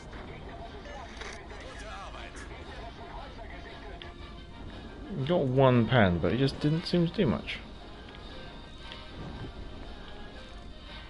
Oh no, she's looking back at me.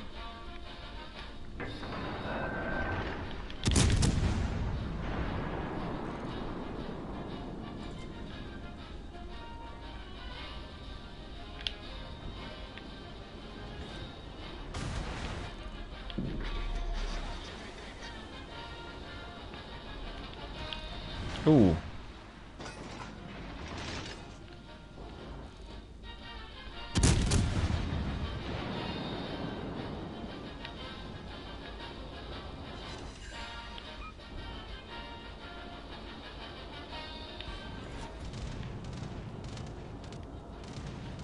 What's their carrier? Advisor. Okay, so she's going to be AP bombs.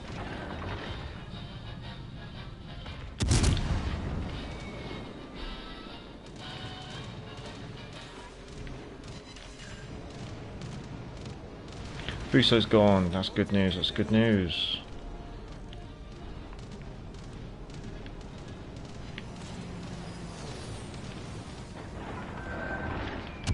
Oh, coming under fire. Oh, need that. Get that figure in. Maschinenschaden. Problem gelöst.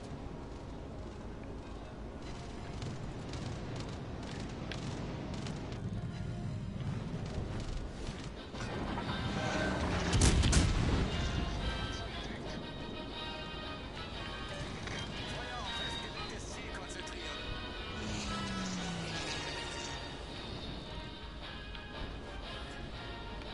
That means the buyer. Oh, 15-inch guns. They've got overmatch written on them.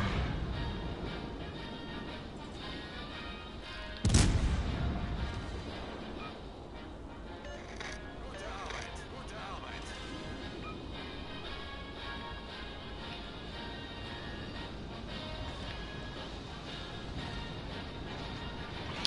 You think our carrier would have a crack at trying to finish off the Trento?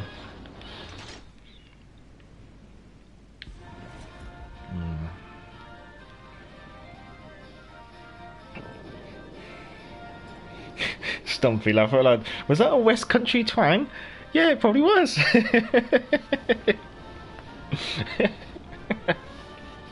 Shh, don't tell everyone. Yes, a slight West Country twang. Yes.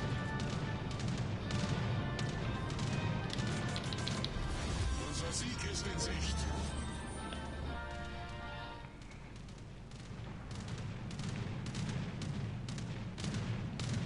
Oh, armed just in time.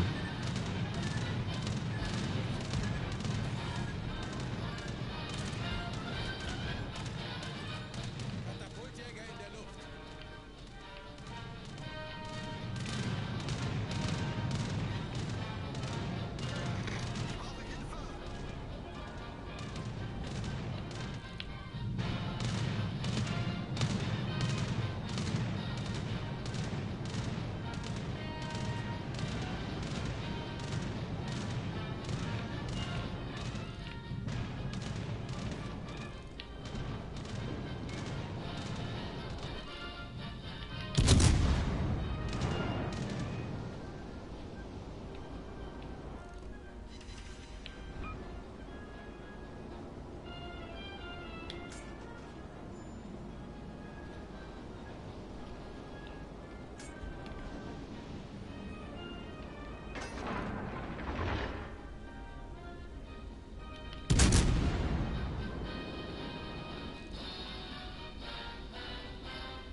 Oh no, they're 15-inch guns. I can't risk it.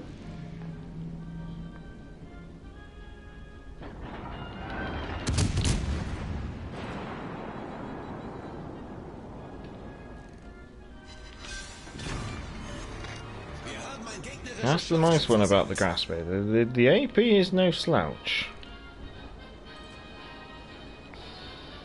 However, 15-inch guns, they should overmatch me if they get hit. Katapultjäger kehrt zum Schiff zurück.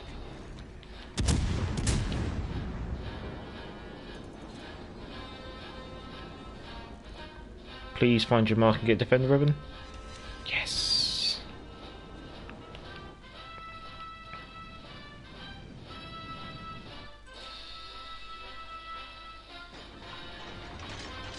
Right. We might be able to 1v1 this. Oh, no, that's it. End of the game. Very nice, very nice. And then North Carolina, yes. So that's the Grouse Spay. Playing out of range. She doesn't have battleship armor. Okay, she's got heavy cruiser armor, so you got to play her like a heavy cruiser. Or you just got to play her a bit like an Aoba, or maybe a Pensacola, where you stay at range. Done alright though. Quite nice. 11-inch guns do hit hard, but the dispersion is god awful sometimes, and the rate of fire is slow. She can be a very good cruiser killer. Against certain cruisers, she can be quite scary. So a quick peek at her armor, though, because her armor's like quite a lot of people think, oh, she's got good armor, but she doesn't. You got to remember the Grasp-A was designed as a anti-heavy cruiser, I guess you could say. Like that was the whole point of her design, I guess you could say. So, again, like, the bow is not really that well armoured. The superstructure's not that well armoured. The upper armoured bow is not that well armoured. The citadel is low, but it does have a big weak spot in the middle. It is partially above the waterline, and well, we better take the torpedo bulge off. But yeah, so she really is. I mean, you put it all back on,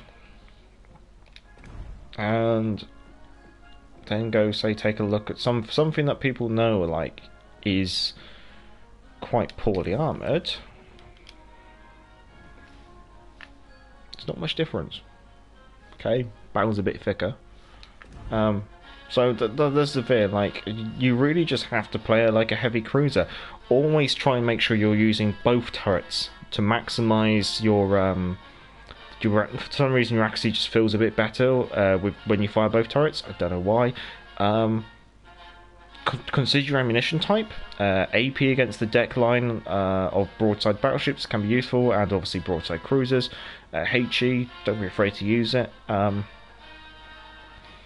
yeah, she's intriguing. It's just she's a heavy cruiser with 11-inch guns. Is the best way to put it.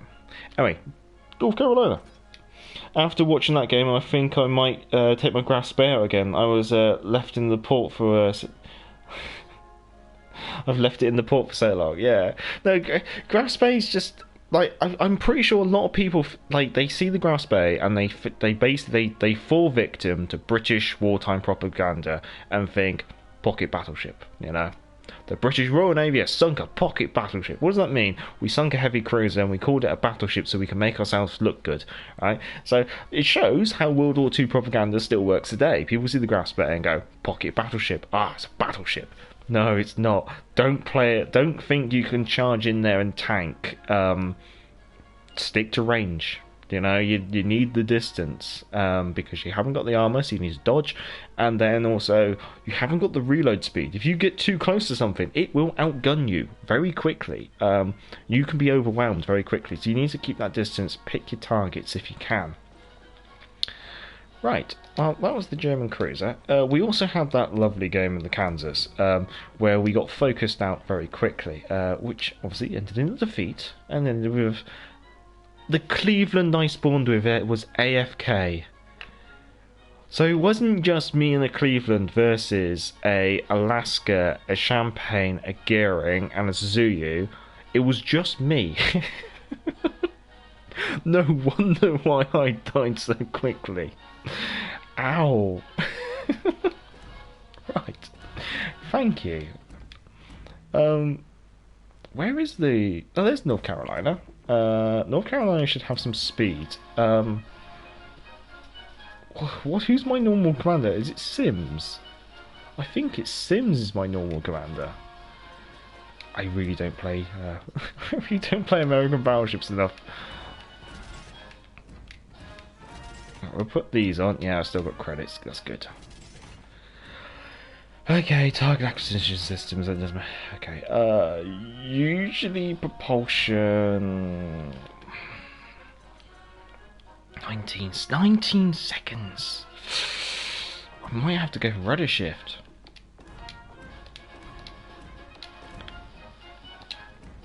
Let's try rudder shift. And that one I never know what to put on.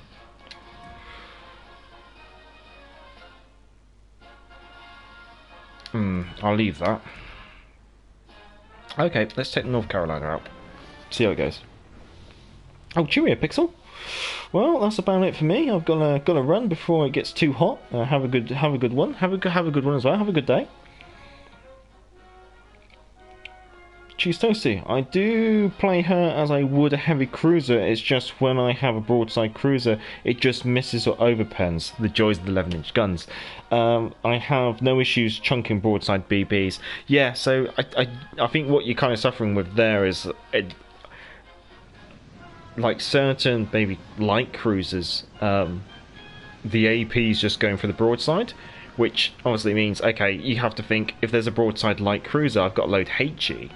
But then that also means if that light cruiser is nose into you, you need to load AP, because you'll be able to overmatch the nose potentially.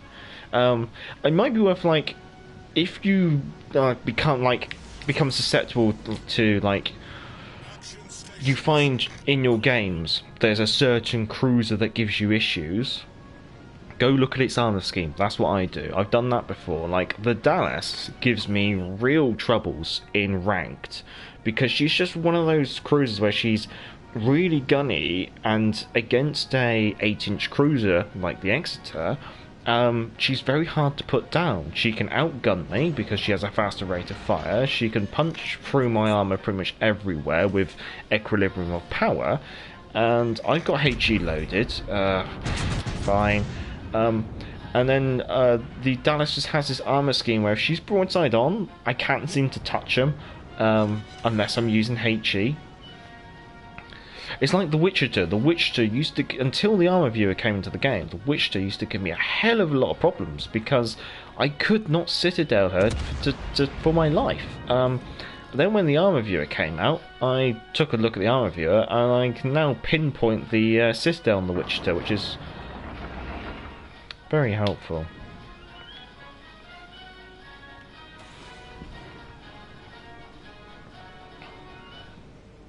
Fighter airborne.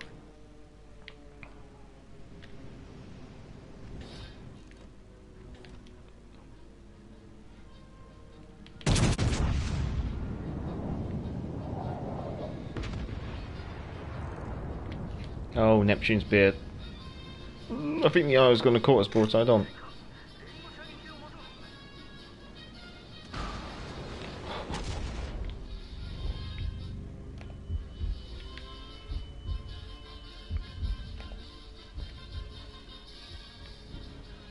That's my bad.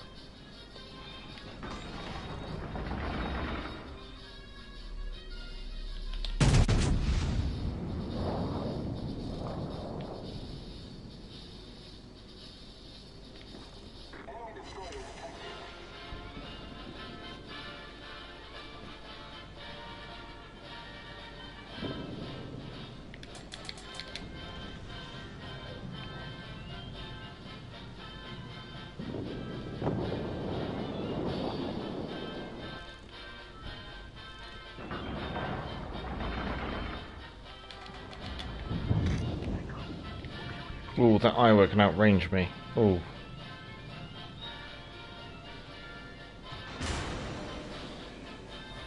What else is here? Gneisenhower. Okay, I'm going to turn in then. See how things go. AFK players above tier 5 deserve a 2-day ban. To be honest, they're losing about 110, 140,000 credits with no contribution to their earnage. So that's the thing, they still have to pay the ship service cost if you're AFK. Oh, Jevis, do some spotting.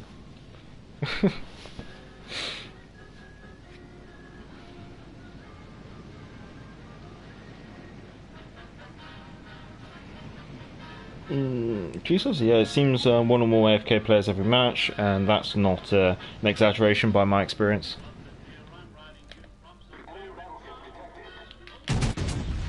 I'm aiming high on the armoured belt.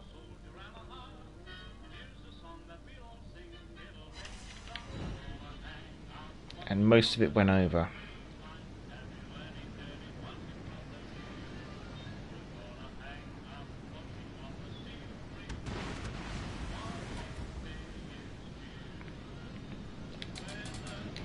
This might be advantageous because Gneisenhower's not in range.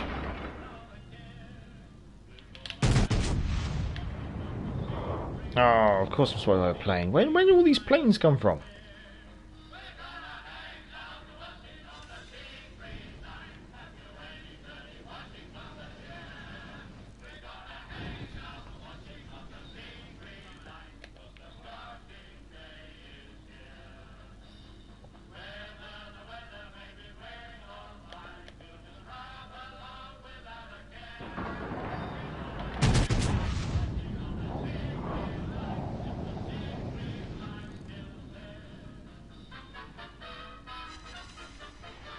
There we go, that's a bit better.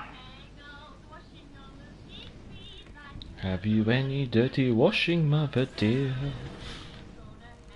Oh, oh, oh.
Joseph, yes, have to get used to the speeds over pens. Try shooting cruisers when they're a bit angled or from bow or aft to lower the chances of overpens, yeah.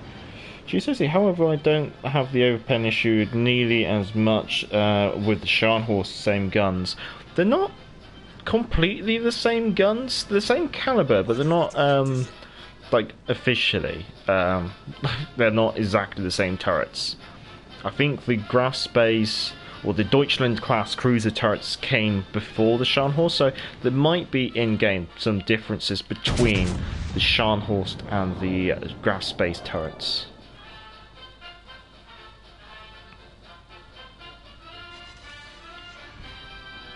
Again, the Iowa's got another plane up. I'm more and more certain the Iowa's actually an aircraft carrier. I'll give that a shot, thanks to both. I agree that Dallas is always a pain, yes. Oh, they fixed the turret bug as well. Good news for battleship players who like to bow tank. Bad news for everyone else who was enjoying the ability to actually harm bowing battleships. Problem solved, sir.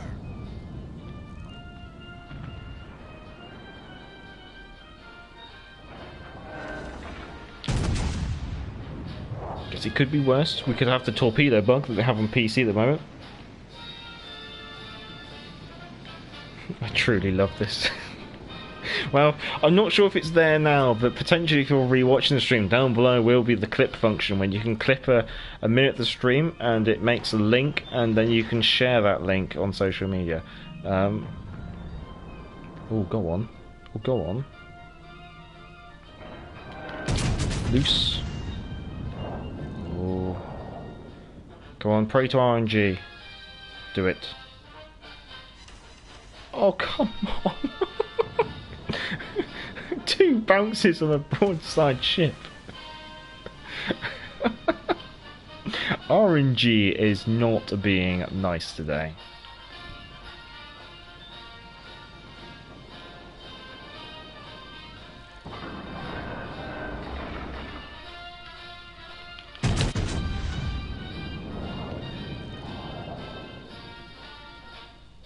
Come on, RNG.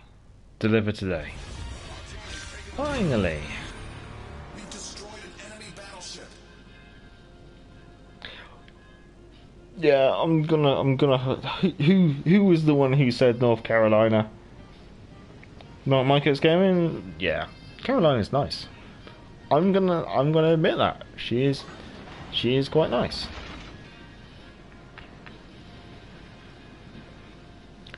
She's about, yeah, she feels about right. So she was using USS Aviation BB. Yeah, no, the Iron would just seem to have plane. Like, where's all these planes coming from? Why does the Iron always have a plane up? Oh, oh yeah, the US battle carrier is ugly as hell.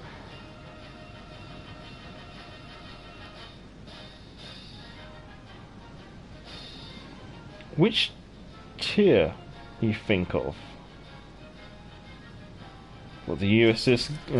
I don't want to think. To be honest, if they're going to do battle carriers, I want to see the Lion class battleship battle carrier conversion. Who dreamt that up? I think it was Fraser. Bruce Fraser was on the was like an advisor to the concept of it. I'd like to see that, because that had two treble 16-inch gun turrets up front and then an aircraft carrier deck behind it.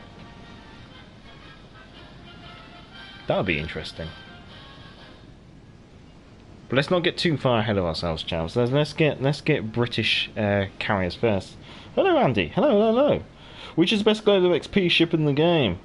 Too late. I've got the Odin laugh out loud. Odin's a good choice.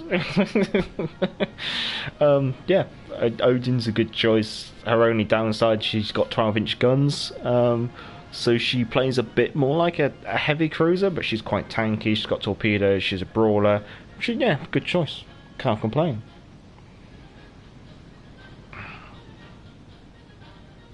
What else is there global XP wise? Prince Eugen is basically a hipper, so I wouldn't really recommend that much. Targo's good. Targo's a good cruiser. We now have the Paolo Emilio. She seems intriguing. Can be fun.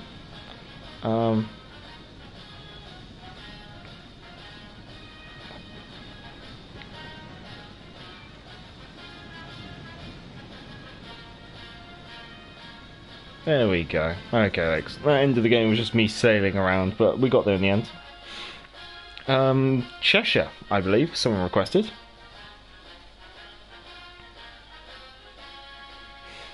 Massachusetts. It's just an Alabama, basically, isn't it? Yeah, Massachusetts and Alabama, pretty much the same ship, apart from Massachusetts has like worse dispersion and better secondaries, I think. So you'd probably, unless you really want the secondaries, you might want to preference the Alabama over the Massachusetts, maybe. Cheshire's a tier 6 British cruiser.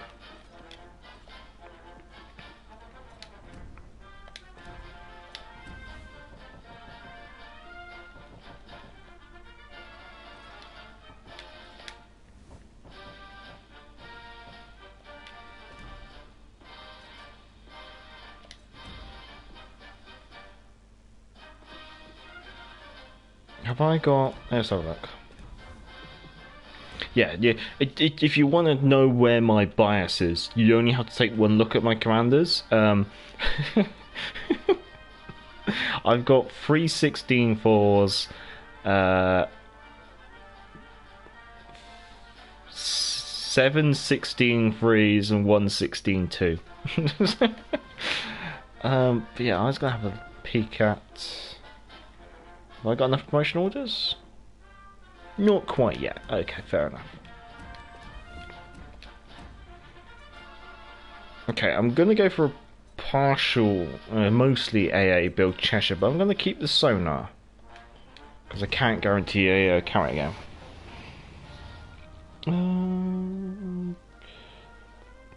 The Prince is good, but there's not much separation the Prince Eugen from the Hipper. That's my only...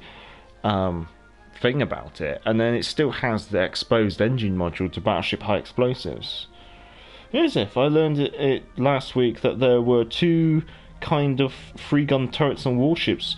Treble turrets not capable to shoot and aim independently, and triple turrets which can aim and shoot independently. Yes, yes. Admittedly, there is language differences between whether it's a treble or a triple. However, I just say whatever comes off the tongue because in-game, there's not really... It doesn't really matter. No, there is a historical difference. That is completely correct. I think Dragon Finel tries to define between the two when he's doing his reviews, but I know that like Dr. Alex Clark doesn't really.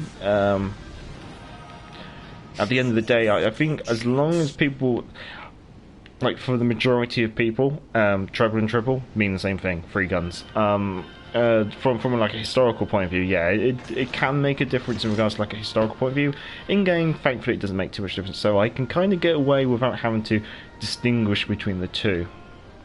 It's the same as like a double and a dual gun turrets.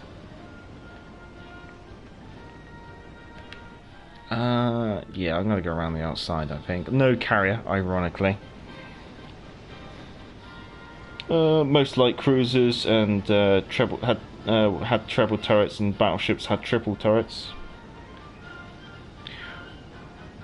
It varies. I think the Pensacola's got trebles, but things like the New Orleans and the Baltimore have triples.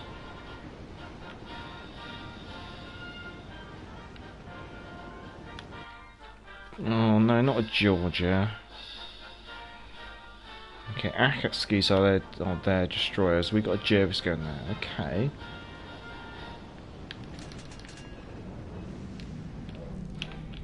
Oh, we put that big filthy island there.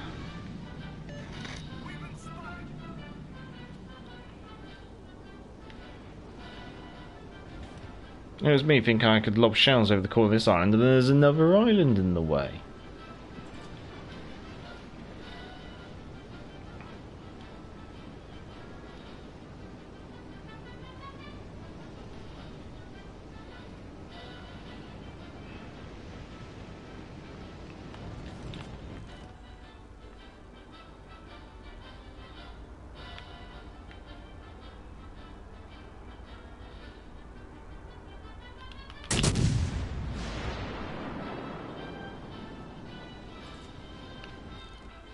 Oh, a defender ribbon but no hit. That must have been like HE splash damage got me a defender ribbon. Okay, this has got overmatch written all over it, so I don't want to be anywhere near that.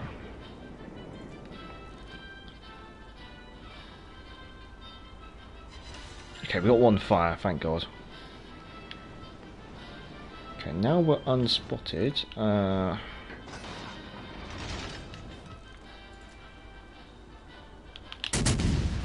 Try for a second fire.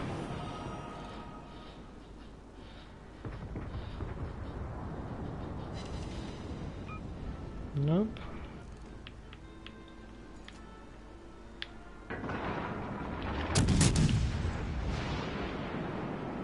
And kite it now, should be fine.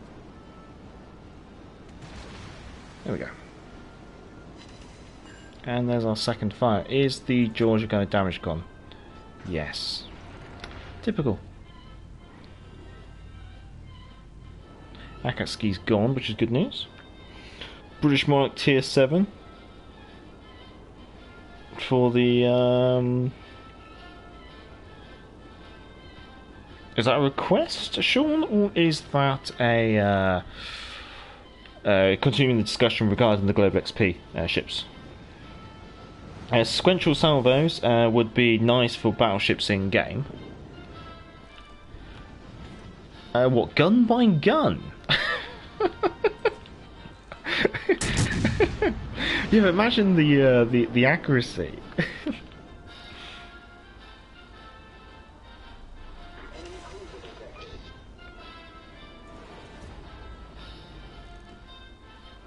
Oh, thank God. We'll fire anyway, but I think the Georgia's done for. We'll start making a close in on the Mayuku, I think.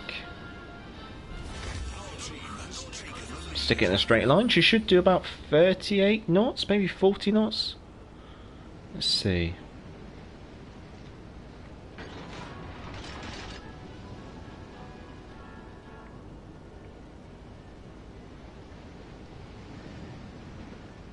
Well, she might top out about 37, I think.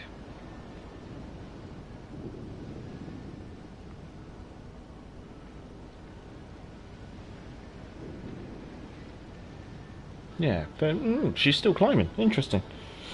Andy, I'm mothballing my Azuma until they buff it.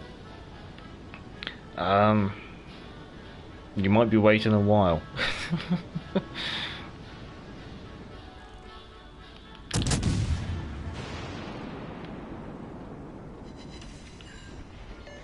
Teammate, I need your support. Denied. Requesting support. I mean, if you want, I'll take the Azuma out. Been a long time since I've taken the Azuma out. Concentrate fire on that enemy warship. That's more because it's just the number of ships.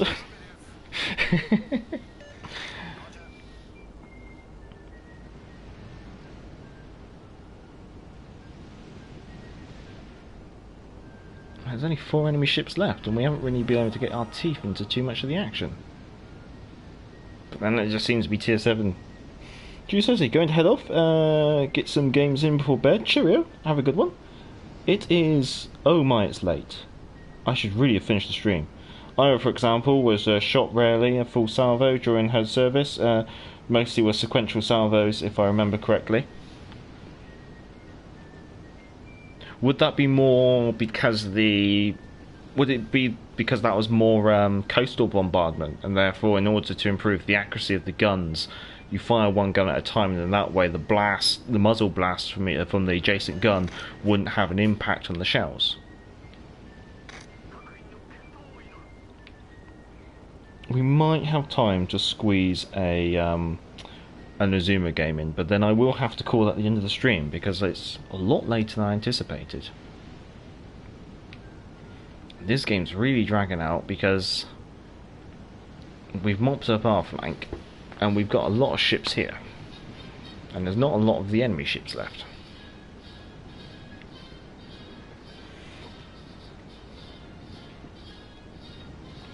Azuma's a rare breed now. Azuma is a rare breed, that is true. But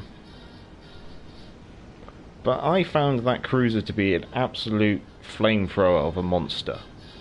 I remember that... well, here's the thing, I don't replay tier 7 that often.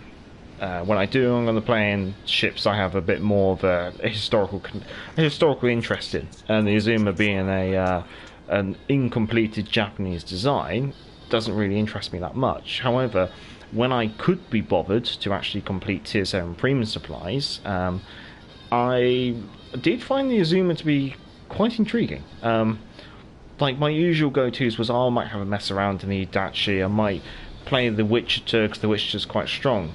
But then I found, I think just out of the hell of it, I played a couple of games in the Azuma. Obviously I'm using the Zerlane Targo commander, but I just found that she was an absolute monster of a flamethrower. With the Zerlane Targo arsonist trait. Helena. Ooh, Helena's a bit awkward because of her number of guns.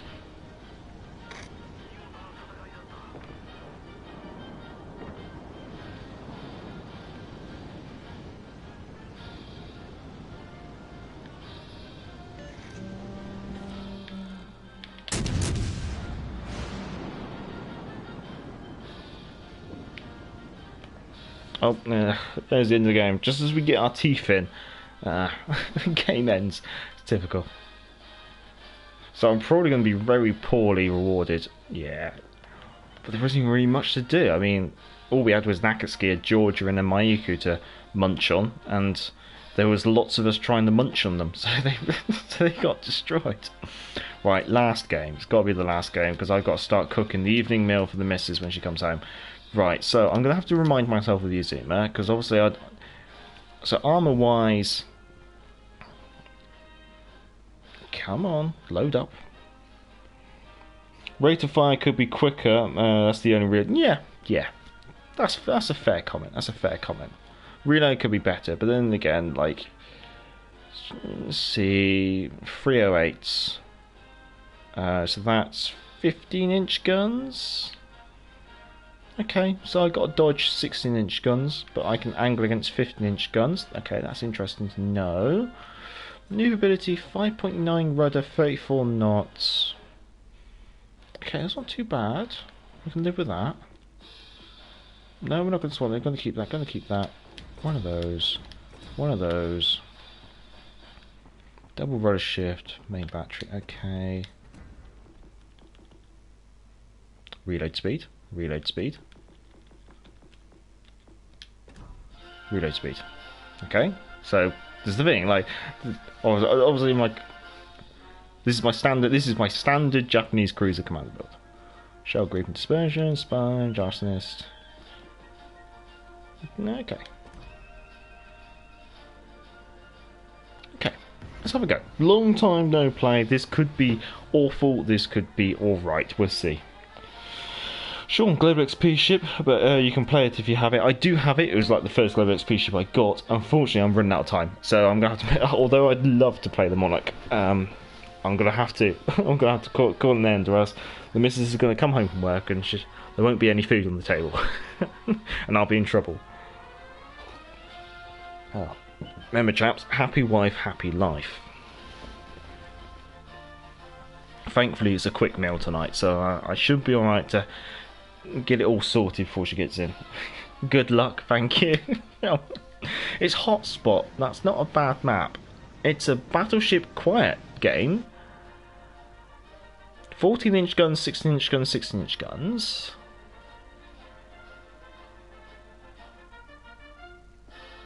Tier 6 and 7 game.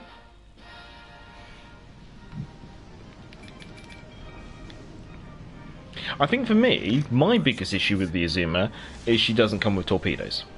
And I personally think that's a design flaw by the Japanese, because the Japanese, the whole idea, like, you got to think the Azuma was replacing the battle cruisers. So she, in my mind, she's a battle cruiser. But also, if you look at, like, Japanese doctrine, they will put in long lance torpedoes and everything. Everything.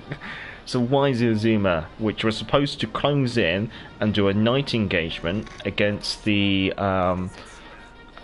picket fleet of the American Navy, not got torpedoes? I mean, if you're doing a night attack, a volley of long lance torpedoes and then go in guns blazing is going to be devastating. She should have at least one triple launcher either side, maybe two triples. So that's my problem with the Azuma, is she seems like an incomplete design, I guess you could say. Ooh, that's 2 aircraft. Okay. Iowa, 16-inch guns, that could be dangerous. What else we got? A Targo.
That's the wife calling.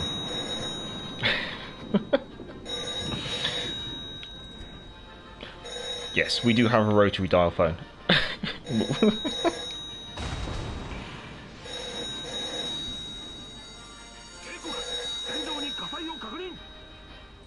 I can't do anything about it. There she goes.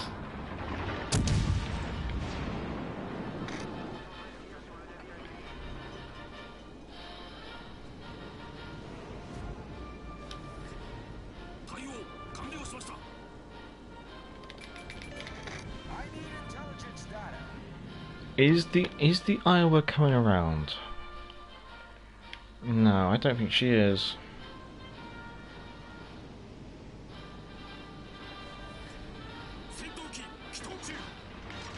Oh, that's our plane getting shot down, all coming back, isn't it?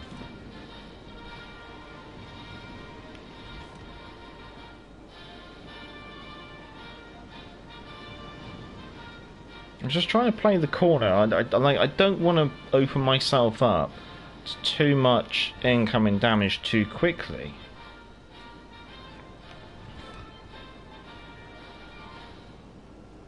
The problem is, I can't seem to tempt them around the corner. They don't want to play ball.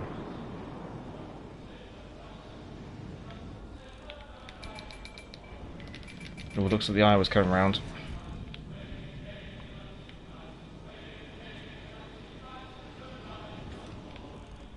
Well, thankfully she's not looking at me, but Iowa does have a very quick turret traverse.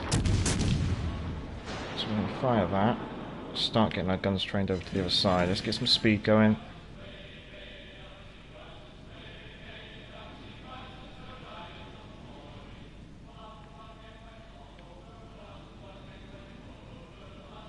We're going to get hit here.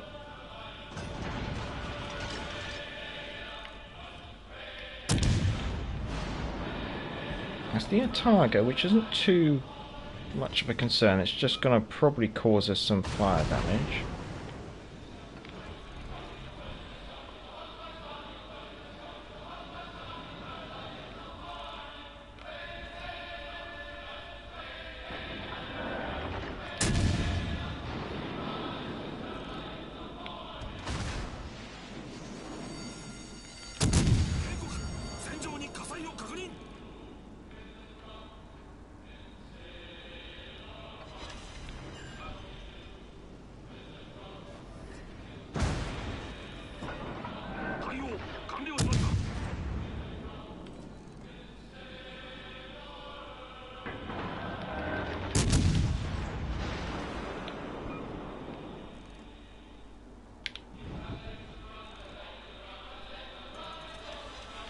Strange.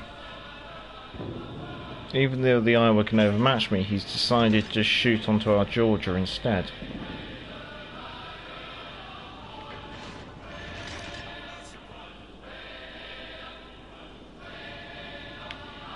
Backlund broke Kagero. Where did our Backlund go? Our Backlund's dead, is it? Oh.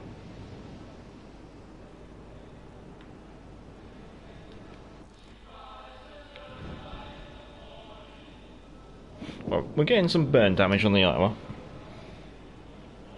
That new camo, that new Arpeggio camo is like the sea. No, it's not like. Wow. It's bright and beautiful, yes, I could say. Sorry for ringing the house phone, you didn't say what time you were finishing. Don't worry, missus, it's fine.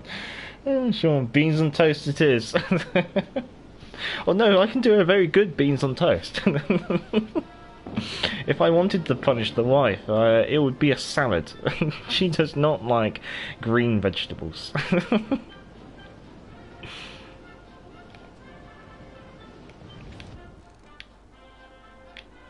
Yeah, my wife is definitely a carnivore.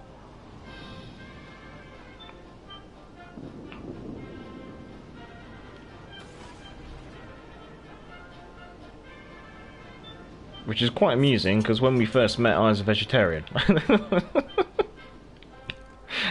Just to say, yeah, compromises were made.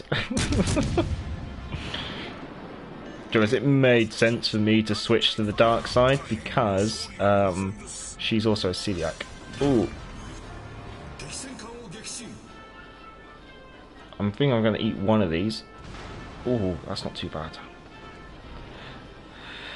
Oh, there's sneaky destroyers everywhere, and looks like our left flank has collapsed.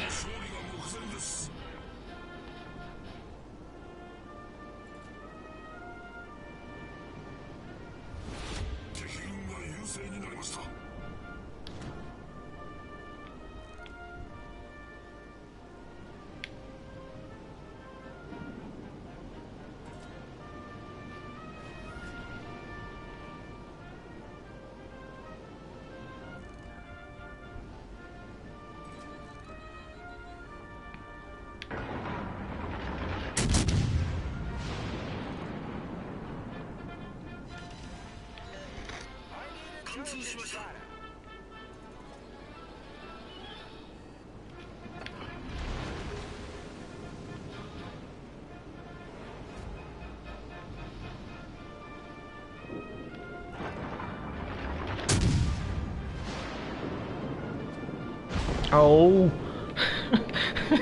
that's really good dispersion as well. Well, I don't think we're going to be winning this game, which is probably no surprise. 60,000 damage though. I've been able to trade a lot of damage for not taking a lot of damage, which is the role of a cruiser.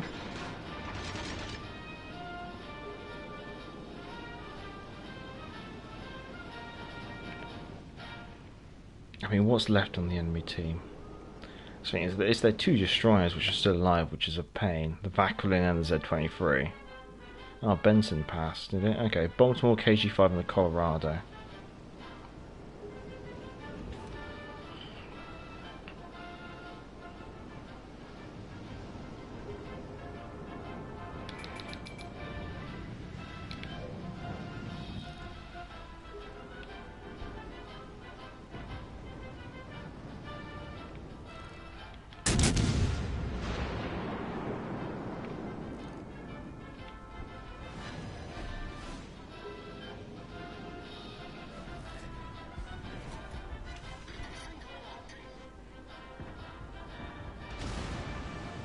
I think I might have to make this a little bit more angled.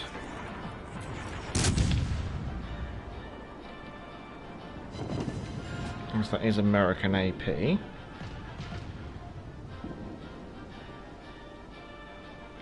Oh no, 16-inch guns. This could hurt. Well, that's all we got. Salad for the missus, yes. Bunny food. Right, 72,000 damage, top of the team. I don't really think that game ended out the way it was because of the ship. I think it's just teams really on that one. Don't be aggressive with her because you got no advantage of being aggressive. It's very much like the Grasp Bay, but like slightly worse and slightly better. You don't have torpedoes, but you do have better armor. It's just knowing what guns are on the enemy team. You can tank 15-inch guns, so it's only really 16-inch guns and more. I mean, you could do more of a rudder build, but you're not going to have the, like I have gone rate of fire. I mean, only 4 fires.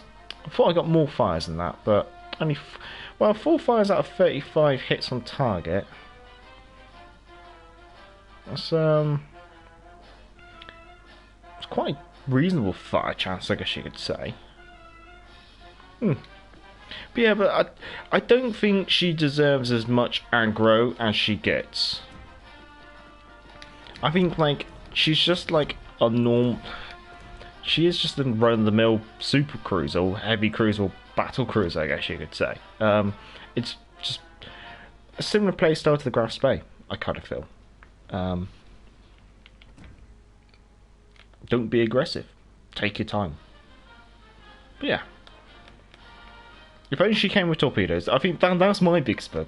If she came with some torpedoes, she would be very nice. I tried to push it in under 20 seconds, but the rubber needs some buff as well.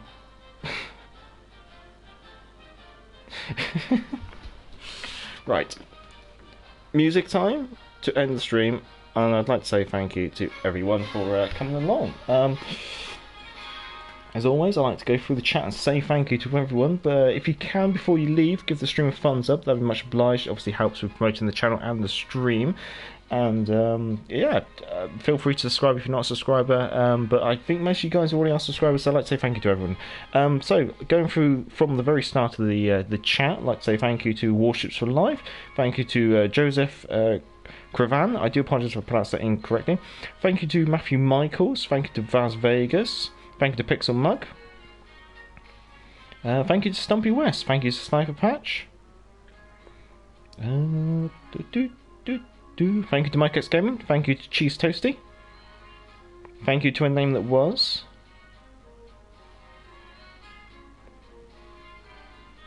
Thank you to Next Zero Gamer.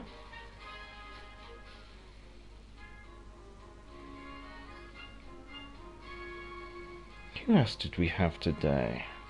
Thank you to Simpus. Good to see you, good to see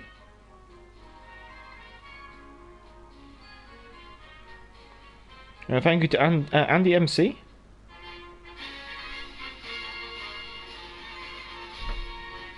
Thank you to Sean, is it Whitling?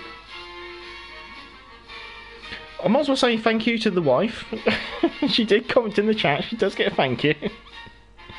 But yeah, thank you, thank you. There's no rum to end the stream on, and there's no Bovril. The usual. We do have a glass of water, so we will have a sip of that and say cheers and chin chin. Have a good morning, good afternoon, good evening, and a good night wherever you are. Enjoy the rest of the week. Enjoy the new patch. There's nothing big and exciting really happening in this patch, but there's lots of like quality of life changes. I think I think because it's a quality of life patch, it's probably one of the best patches we've had this year. I think there's lots to enjoy here. Even though we like, in comparison to like new stuff coming to the game, there's not a lot. Just the general quality of life changes are quite nice. And I think what they are adding, even though it's minimal, it's like new ships and stuff. It's still nice stuff there. Can't complain. And yeah, I mean, I think we were spoiled last patch, you have to confess. We had an entire tech tree split of battleships introduced as early access, and we had a whole new tech tree of carriers introduced. So we were kind of spoiled last patch. So this patch, it's understandable, it's going to be a step down, but those quality of life changes are very much appreciated. Anyway, I'll let you enjoy the music, and I'll let you enjoy the Japanese battle cruiser. That's what I'm going to call it, the Azuma.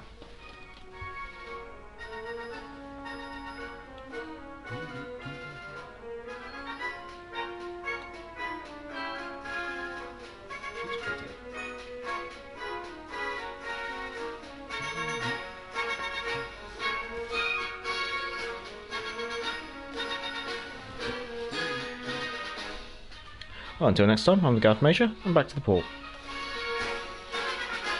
Cheerio.